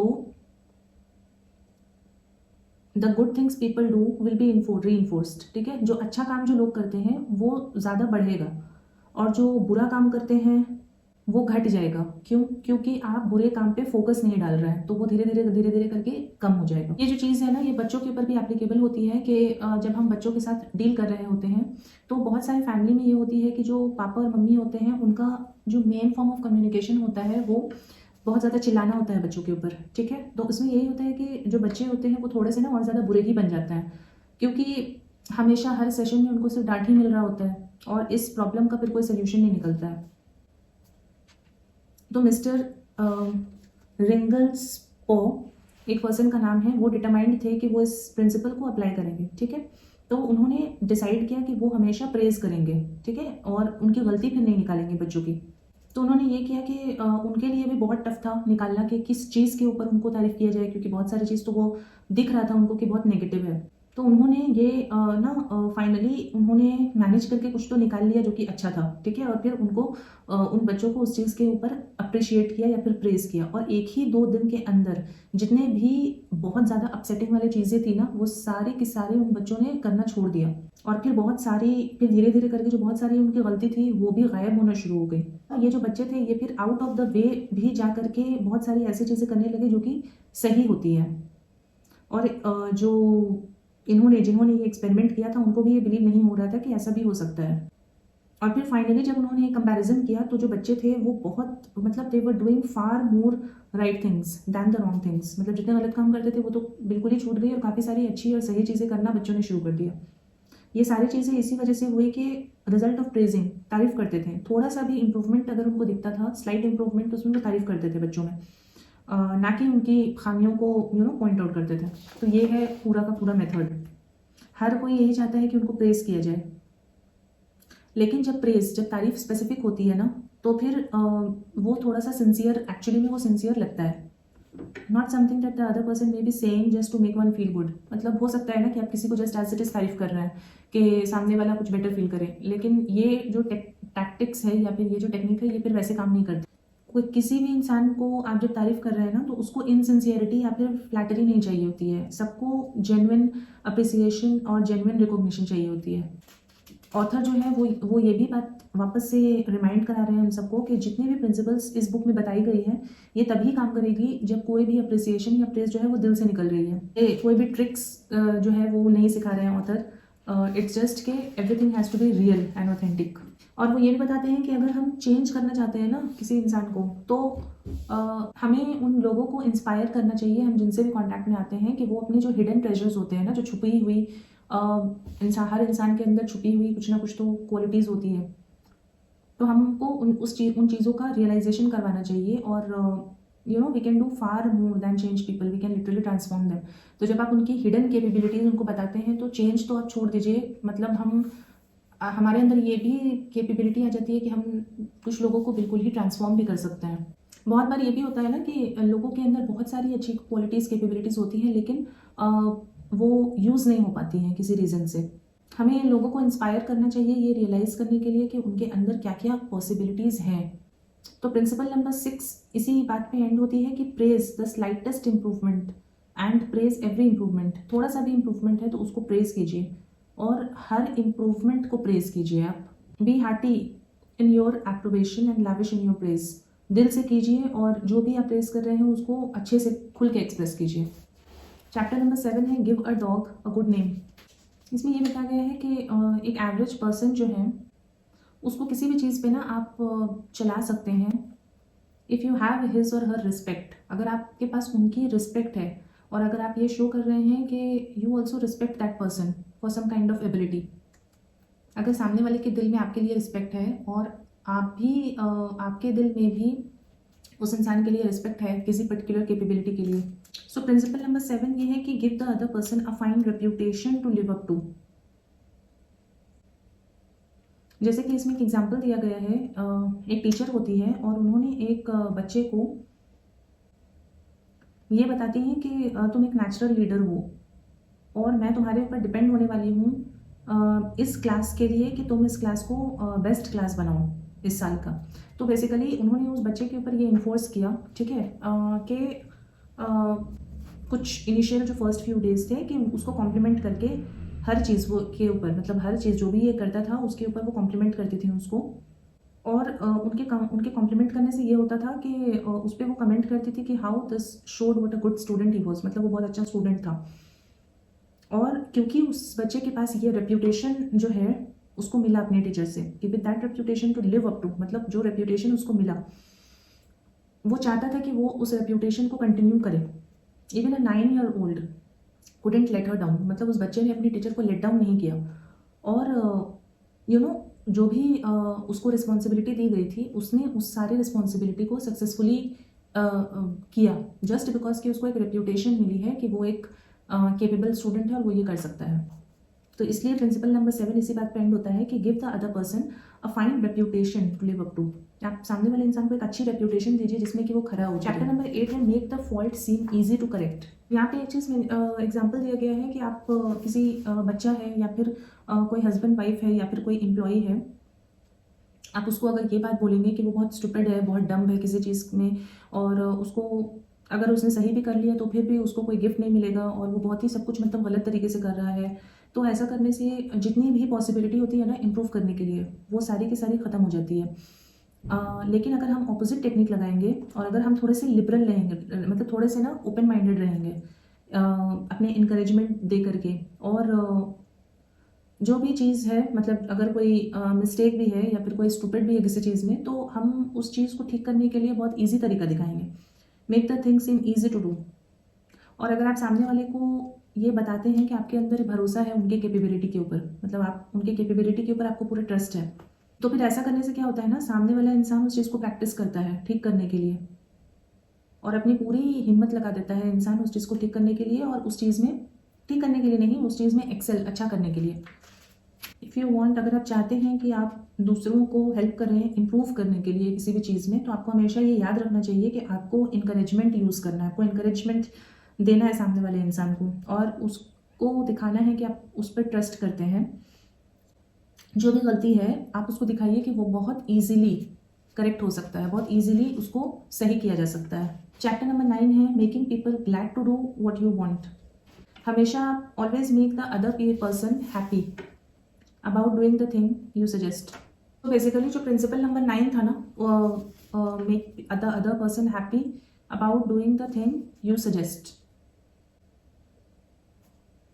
तो इन अ नटशेल यहाँ पे इसमें मेंशन्ड है कि in a nutshell be a leader. A leader's job, मतलब जब एक लीडर होता है उसकी जॉब ये होती है कि वो बहुत बार लोगों के एटीट्यूड को भी चेंज करे, लोगों के बिहेवियर को भी चेंज करे या फिर उसको इम्प्रूव करे। तो कुछ सजेशंस है इस चीज़ को अचीव करने के लिए। पहला प्रिंसिपल जो हमने ऑलरेडी कवर कर चुके हैं हम, it's just a nutshell short में है। प्रिंसिपल नंबर 1 ये था कि हमेशा आप प्रेज से स्टार्ट करें, ऑनेस्ट अप्रिसिएशन से स्टार्ट करें। दूसरा था जो लोगों की गलतियां हैं उसको आप इनडायरेक्टली बोलें, डायरेक्टली नहीं बोलें। प्रिंसिपल नंबर 3 है अगर किसी को गलती बतानी ही है तो पहले आप अपनी गलती के बारे में बात करें before criticising the other person. Principle number 4 है लोगों से क्वेश्चन पूछें इंस्टेड ऑफ कि आप डायरेक्टली ऑर्डर दे रहे हैं। प्रिंसिपल नंबर 5 है सामने वाले इंसान को अपनी डिग्निटी बचाने का मौका दीजिए अगर वो बचाना चाहता है तो। प्रिंसिपल नंबर 6 है कोई भी छोटी सी भी इम्प्रूवमेंट है उस पर आप प्रेज कीजिए और फिर हर इम्प्रूवमेंट पे प्रेज कीजिए।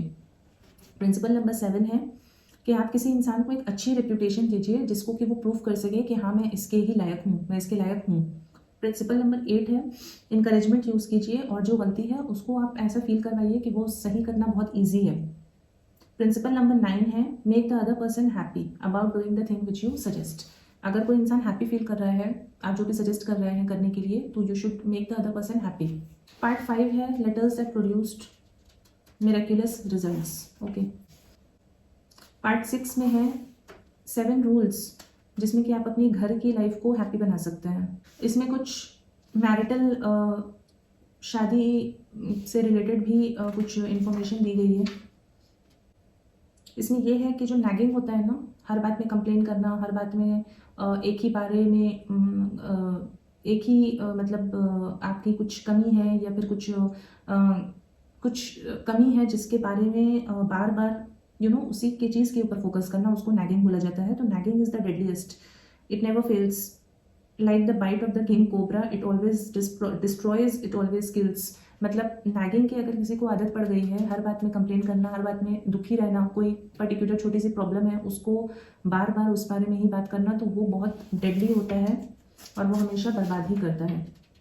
इसमें एक्चुअली मैरिज के ऊपर जो है ना काफ़ी सारी कहानी, मतलब 2-3 लोगों की यहाँ पे डिस्क्राइब भी की गई है और दोनों शादी में ये जो नैगिंग वाली बात है इसके बारे में मेंशन्ड है। नैगिंग की वजह से जो पार्टनर के लिए जो प्यार होता है वो कम हो जाता है बेसिकली। इसमें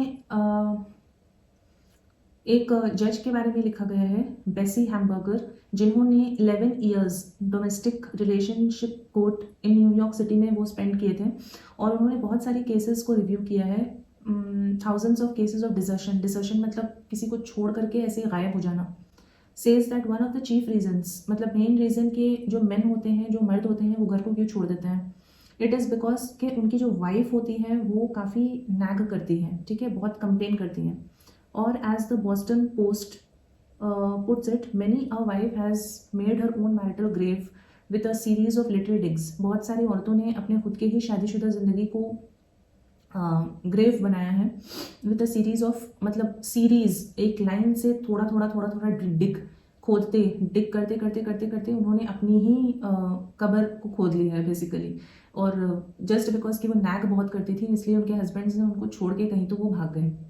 सो if you want to keep your home life happy, अगर आपको अपनी घर गृहस्थी को खुशहाल रखना है तो रूल नंबर 1 ये है कि नेवर नैग। अभी पॉइंट नंबर 2 आता है, लव एंड लेट लिव। इसमें भी अगेन बहुत सारी कहानी है, मेंशन है, लेकिन हमारी बुक समरी बहुत लंबी हो चुकी है, इसलिए मैं इसको जल्दी शॉर्ट में बताने की कोशिश कर रही हूँ।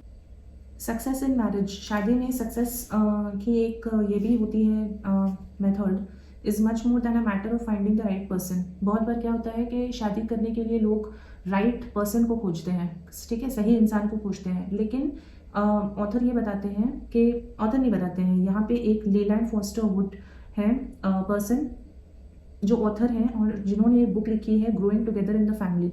उन्होंने ये ऑब्जर्व किया है कि it's not just a matter of कि आप सही इंसान को खोज रहे हैं, it is also a matter के it is also a matter of being the right person. आप खुद भी एक सही इंसान पहले बनिए। सो अगर आपको अपनी होम लाइफ को हैप्पी बनानी है तो रूल नंबर 2 ये है कि don't try to make your partner over. Actually इसमें बहुत अच्छी एक स्टोरी बताई गई है, लेकिन वो काफ़ी लंबी है। ओके, चैप्टर 3 है do this and you will be looking up the time tables to Reno. यहाँ पे कैथरीन के बारे में एक चीज़ मैंशनड है कि कैथरीन जो है वो उन्होंने one of the largest empires of the world को रूल किया है और over millions of her subjects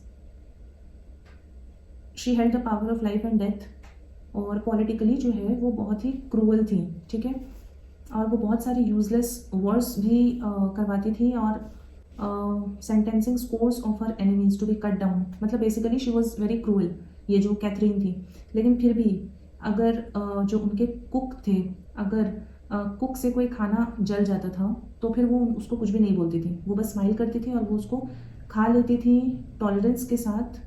okay, तो यहाँ पे ना एक और चीज़ मेंशन है कि जो शादी होती है वो बहुत बार फेलियर इसलिए भी हो जाती है क्योंकि उसमें बहुत ज़्यादा क्रिटिसिज्म, हार्ट ब्रेकिंग जो क्रिटिसिज्म होता है वो इन्वॉल्व रहता है।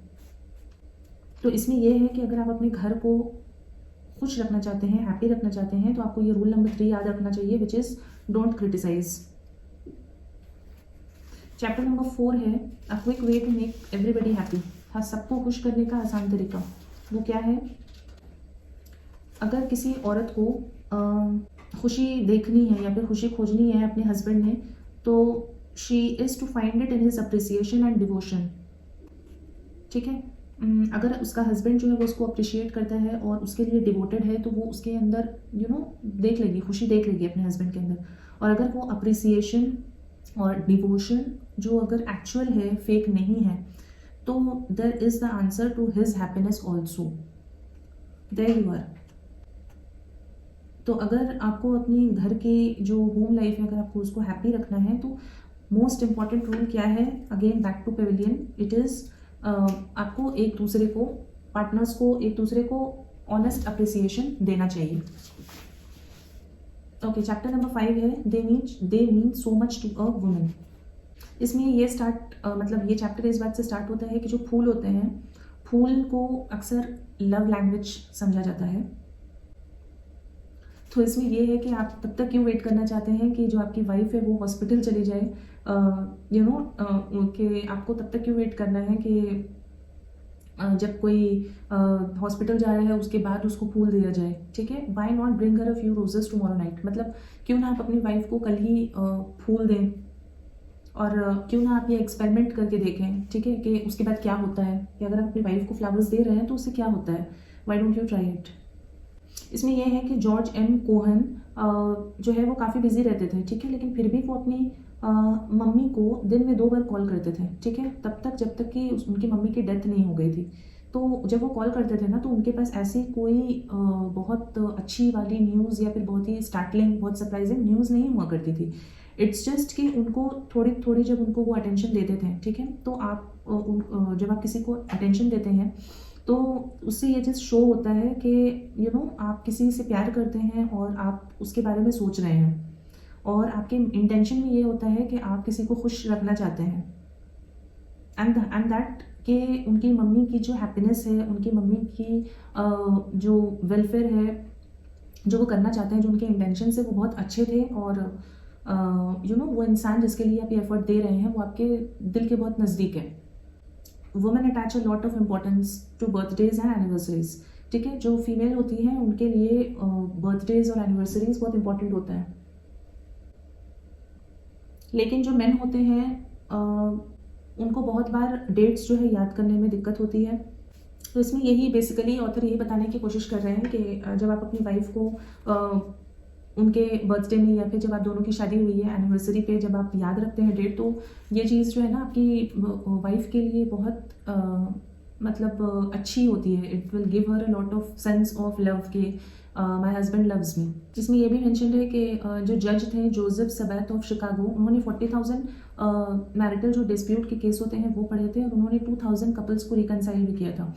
तो एक सिंपल थिंग ये था कि जो वाइफ होती है वो अपने हस्बैंड को सुबह में गुड बाय विश कर रही है when he goes to work in the morning. तो ऐसा सिर्फ यही करने से कितने सारे जो डिवोर्सेस हैं वो रोके जा सकते हैं। बहुत सारे लोग जो हैं छोटी छोटी चीज़ों की जो इम्पोर्टेंस होती है ना उसको अंडर एस्टिमेट कर देता है। तो इसमें बेसिकली ये चीज़ लिखा गया है कि जब डिवोर्स होता है, ठीक है, तो ये एक ट्रेजेडी ही बोल सकते हैं। लेकिन अगर कोई इंसान सोच के बैठ के देखे कि day in and day out, हर दिन एवरी डे, जब जज ये बताते हैं कि जब उनकी टेस्टिमोनी वो सुनते थे और पढ़ते थे, मतलब जो हस्बैंड्स अनहैप्पी हस्बैंड है, किसी शादी में कोई अनहैप्पी हस्बैंड है, किसी शादी में कोई अनहैप्पी वाइफ है, तो उनको ये पता लगता था कि जो छोटी छोटी चीज़ें होती है ना, वो सारी चीज़ें छोटी छोटी धीरे धीरे करके उन चीज़ों ने ही एक रियल ट्रेजेडी के तरफ शादी को मोड़ा। सो इसलिए ये चैप्टर इसी बात पे एंड होता है कि अगर आपको अपनी होम को, if you want your home life happy, तो रूल नंबर 5 ये है कि आपको छोटी छोटी चीज़ों पे अटेंशन देना चाहिए, क्योंकि वो छोटी चीज़ें ही धीरे धीरे over a long period of time बड़ी हो जाती है। चैप्टर नंबर 6 है if you want to be happy don't neglect this one. Okay, तो यहाँ पे फिर से एक डिफरेंट पॉइंट है, कर्टसी। शादी के बाद जो कर्टसी होती है ना वो बहुत इंपॉर्टेंट रोल प्ले करती है। जैसे कि इसमें एग्जांपल दिया गया है कि जो वाइफ होती है, जनरली इसमें एक एग्जांपल है, इसमें ये लिखा गया है कि वाइफ होती है अगर वो अपने हस्बैंड के साथ उतनी ही कर्टियस रहें जितने कि वो स्ट्रेंजर्स के साथ रहती हैं, तो it would play a big difference, it would have a big difference. और इसमें ये है कि कोई भी जो मैन है, any man will run from a शोइश टंग, मतलब जहाँ पे बहुत ज़्यादा बात करने का जो तरीका होता है अगर वो सही नहीं है तो कोई भी इंसान उस चीज़ से भागेगा। यहाँ पे इंसान नहीं, यहाँ पे स्पेसिफिकली मैन के बारे में बोला गया है। जो मेल होता है they will run from a शोइश टंग। जो अगर कोई बीवी है वो या फिर कोई वाइफ है वो बहुत हार्शली बात कर रही है और कोई कर्टिसी नहीं है, तो ये जनरल जो कर्टिसी है वो हमेशा मेंटेन रखना चाहिए। जैसे कि कोई कर्टिसी हम स्ट्रेंजर्स से बात करने में अप्लाई करते हैं ना, हम रूड नहीं होते हैं, तो उसी तरह वाइफ के लिए स्पेसिफिकली है, फीमेल के लिए, कि वो अपने हस्बैंड से कर्टिसी के साथ बात करें। रूडनेस जो होता है वो एक कैंसर की तरह होता है जो कि प्यार को खा जाता है। और हम हर कोई इस बात से अग्री करेगा कि हम जो स्ट्रेंजर्स होते हैं उनको हम जानते भी नहीं हैं, हम उनसे कितने पोलाइट रहते हैं, लेकिन जब बात हमारे खुद के घर वालों के साथ आती है तो फिर हम हम काफ़ी रूड हो जाते हैं, बहुत बार रूड हो जाते हैं।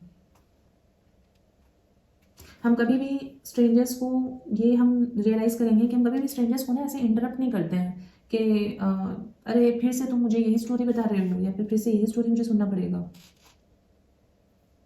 या फिर अगर हम किसी फ्रेंड के साथ हैं तो हम कभी भी ना उस फ्रेंड के ईमेल को बिना परमिशन के कभी हम नहीं खोलेंगे, या फिर उनके पर्सनल सीक्रेट्स के ऊपर हम बहुत मतलब कि वो ध्यान नहीं रखेंगे सीक्रेट्स के ऊपर, या फिर हम किसी चीज़ को बिना परमिशन के नहीं खोलेंगे। And it's only the members of our own family who are nearest and dearest to us. मतलब अक्सर यही होता है कि जो बहुत हमारे नियर होते हैं, बहुत डियर होते हैं, हम अक्सर उनके साथ ही ना बहुत इंसल्टिंग तरीके से बात करते हैं। और जब उनकी बहुत छोटी सी गलती होती है, ठीक है, फिर भी हम बहुत इंसल्टिंग वे में बात कर लेते हैं अक्सर जो हमारे खुद के फैमिली मेम्बर्स होते हैं। और डोरोथी डिक्स जो है वो अपने कोट में ऐड करते हैं ये वाला कोटेशन कि ये बहुत सच बात है और कि प्रैक्टिकली लोग जो है वो अक्सर बहुत काफ़ी मीन और काफ़ी जो इंसल्टिंग बातें होती हैं और बहुत वूंडिंग, जिसमें कि बहुत तकलीफ़ देने वाली जो बात होती है वो बहुत बार हम खुद के ही घर के ही लोगों पर उतार देते हैं, खुद के ही घर के लोगों को बोल देते हैं, जो कि ये बिल्कुल नहीं करना चाहिए। Courtesy is that quality of heart that overlooks the broken gate and calls attention to the flowers in the yard beyond the gate. Courtesy is just as important to marriage as oil is to your motor. Courtesy जो होता है ना वो बहुत important quality है, और वो उतना ही इम्पॉर्टेंट है एक शादी में जितना कि जो ऑटोमोबाइल होता है या फिर जो व्हीकल होता है उसमें हमें ऑयल चाहिए ना चलने के लिए। सिमिलरली कर्टसी बहुत इंपॉर्टेंट होता है शादी में भी, उतना ही इंपॉर्टेंट होता है एक्चुअली। इसमें ये भी है कि बहुत सारे यहाँ पे मेन के ऊपर है कि मैनी मेन जो कि कभी भी जो है उतना शार्पली, कभी सपने में भी नहीं सोचेंगे कि वो उनके कस्टमर से उतना शार्पली बात करें, या फिर अगर कोई उनका बिजनेस में पार्टनर है उससे वो उतना रूडली बात करें। लेकिन जब उनकी वाइफ की बारी आती है तो वो अपनी वाइफ पर कितना ज़्यादा चिल्ला देते हैं, राइट।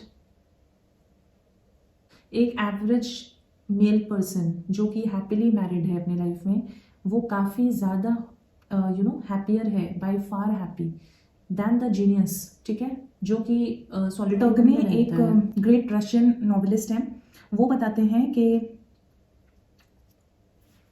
उनका जितना भी जीनियस वाला जो नेचर है और जितनी भी उन्होंने बुक्स लिखी हैं, ठीक है, ये सब वो गिव अप कर देंगे उस एक पर्टिकुलर वुमेन के लिए। समवेयर कहीं पे भी अगर एक ऐसी वुमेन उनको मिल जाए जो कि इतना केयर करे कि वेदर और नॉट कि वो डिनर के लिए लेट कर आए हैं, ठीक है, तो वो ये सारी चीज़ें गिव अप करने के लिए भी तैयार है जस्ट फॉर वुमेन हु इतना केयर, जो कि इतना केयर कर रही है उनके घर लेट आने पे भी।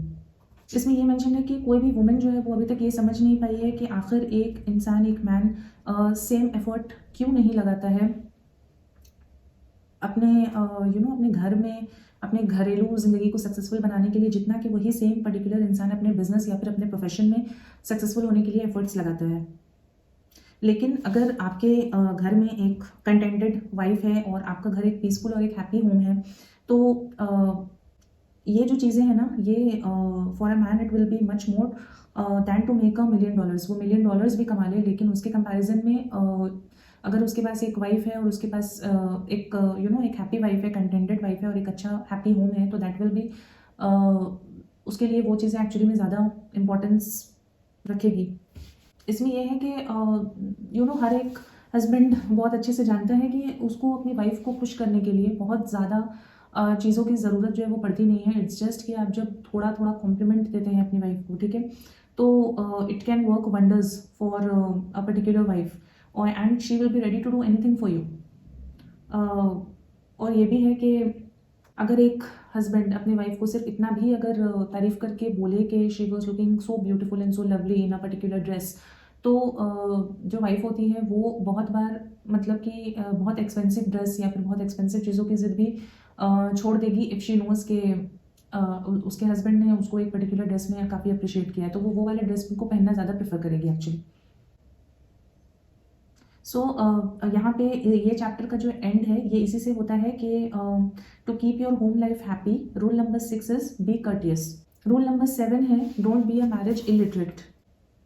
एट एनी रेट जो भी फ्रिक्शंस अराइज होते हैं फ्रॉम अदर डिफ़िकल्टीज़, जो भी बाकी डिफ़िकल्टीज़ होती हैं वो इग्नोर की जा सकती हैं इन मेनी केसेस अगर सेक्सुअल रिलेशनशिप जो है दोनों लोगों में वो अगर सेटिस्फैक्ट्री हो तो।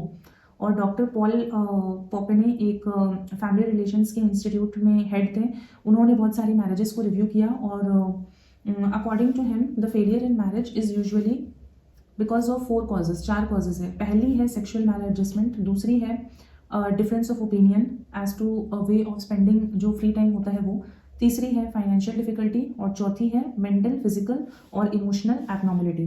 तो यहाँ पे ये नोटिस करने वाली बात है कि जो सेक्सुअल रिलेशनशिप है उसको सबसे पहले ऑर्डर में रखा गया है और जो जो मनी की डिफिकल्टी है उसको थर्ड में रखा गया है। ऑल अथॉरिटीज़ ऑन डिवोर्स इस बात पे अग्री करते हैं कि सेक्सुअल कंपैटिबिलिटी जो है वो होनी बहुत ज़रूरी है। उसमें से 9 आउट ऑफ 10 डिवोर्सेस जो होते हैं that is caused by sexual troubles. Doctor Butterfield जो हैं वो बताते हैं कि sexual relationship is one of the main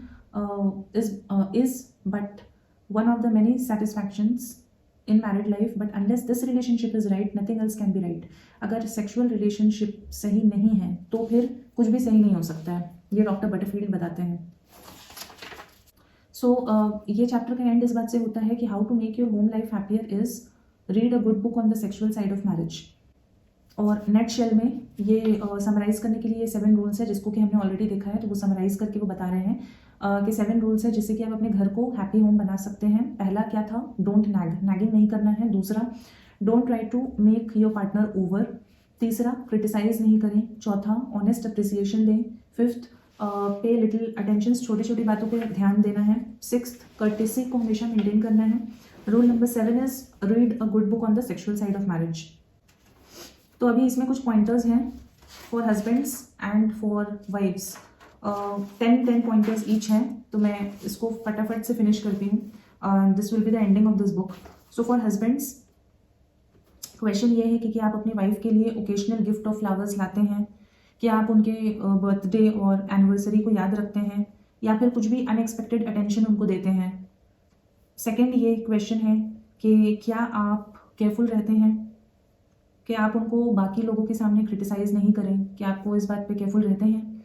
तीसरा है, क्या आप उनको पॉकेट मनी का वर्ड यूज़ नहीं किया गया यहाँ पे, क्या आप उनको पैसे देते हैं कि वो इंटायरली जैसे चाहे वैसे स्पेंड कर सके apart from the house hold expenses?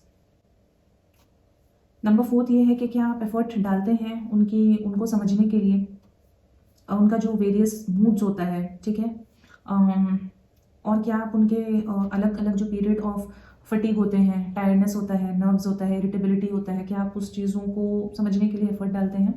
Fifth point is, क्या आप कुछ भी रिक्रिएशन आवर्स अपनी वाइफ के साथ स्पेंड करते हैं? Do you share at least half of your recreation hours with your wife? मतलब जो फ्री टाइम होता है उसमें क्या आप अपने फ्री टाइम के हाफ पार्ट को भी क्या आप अपनी वाइफ के साथ शेयर करते हैं या नहीं करते हैं? Point number 6 is, do you tactfully retain from comparing your wife's cooking और housekeeping with that of your mother? मतलब आपकी वाइफ जिस तरह से अपने घर को रखती है या फिर जिस तरह से वो कुकिंग करती है, क्या आप उसको रिफ्रेन करते हैं कंपेयर करने से अपनी मम्मी से? 7th इज, क्या आप इंटरेस्ट लेते हैं अपनी वाइफ की इंटेलेक्चुअल लाइफ में, उनके जो भी उनकी लाइफ है अपनी खुद की इंटेलेक्चुअल, या फिर क्या जो वो बुक्स पढ़ती हैं, या फिर जो क्या उनके व्यू पॉइंट है सिविक प्रॉब्लम्स के बारे में? Do you really take a interest? Number 8 है, can you let her dance with and receive friendly attention from other man without making jealous remarks? क्या आप उनको डांस करने दे सकते हैं एंड रिसीव फ्रेंडली अटेंशन? अगर कोई फ्रेंडली अटेंशन उनको किसी अदर मैन से मिल रहा है तो क्या आप उनको डांस करने दे सकते हैं बिना जेलस हुए? Number 9, do you keep alert for opportunities to praise her and express your admiration for her? क्या आप अपॉर्चुनिटीज़ रखते हैं या फिर आप अलर्ट रहते हैं उन अपॉर्चुनिटीज़ के लिए जिसमें कि आप अपनी वाइफ को प्रेज कर सकें, तारीफ कर सकें, अपनी एडमिरेशन उनको शो कर सकें? 10th है, do you thank her for the little jobs? क्या आप उनको थैंक यू बोलते हैं जो छोटे छोटे जॉब्स वो आपके लिए करती हैं?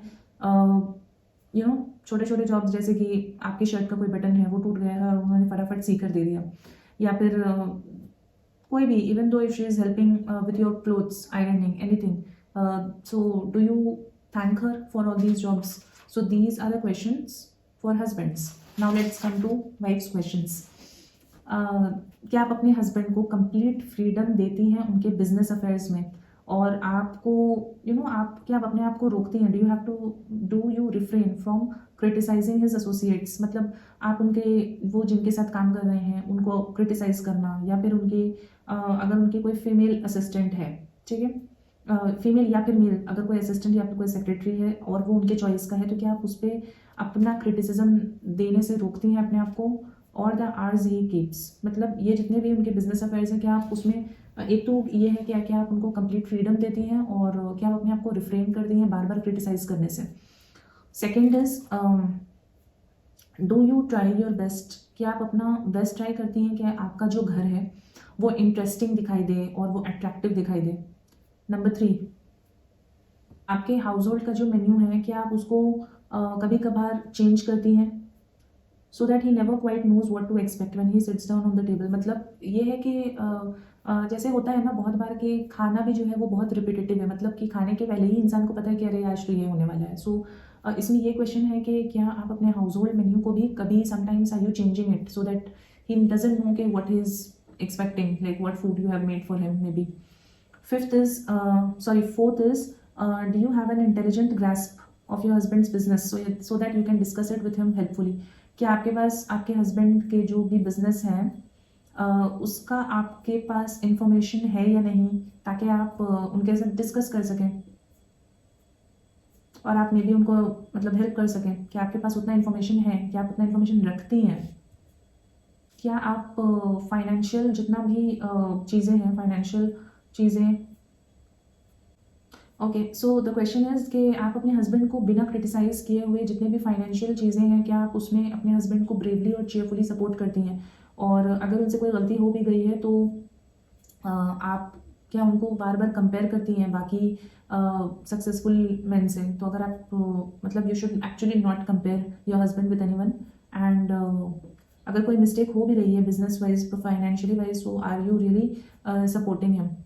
पॉइंट नंबर 6 इज कि आप कोई स्पेशल एफर्ट करती हैं to get along with his mother और अदर रिलेटिव्स।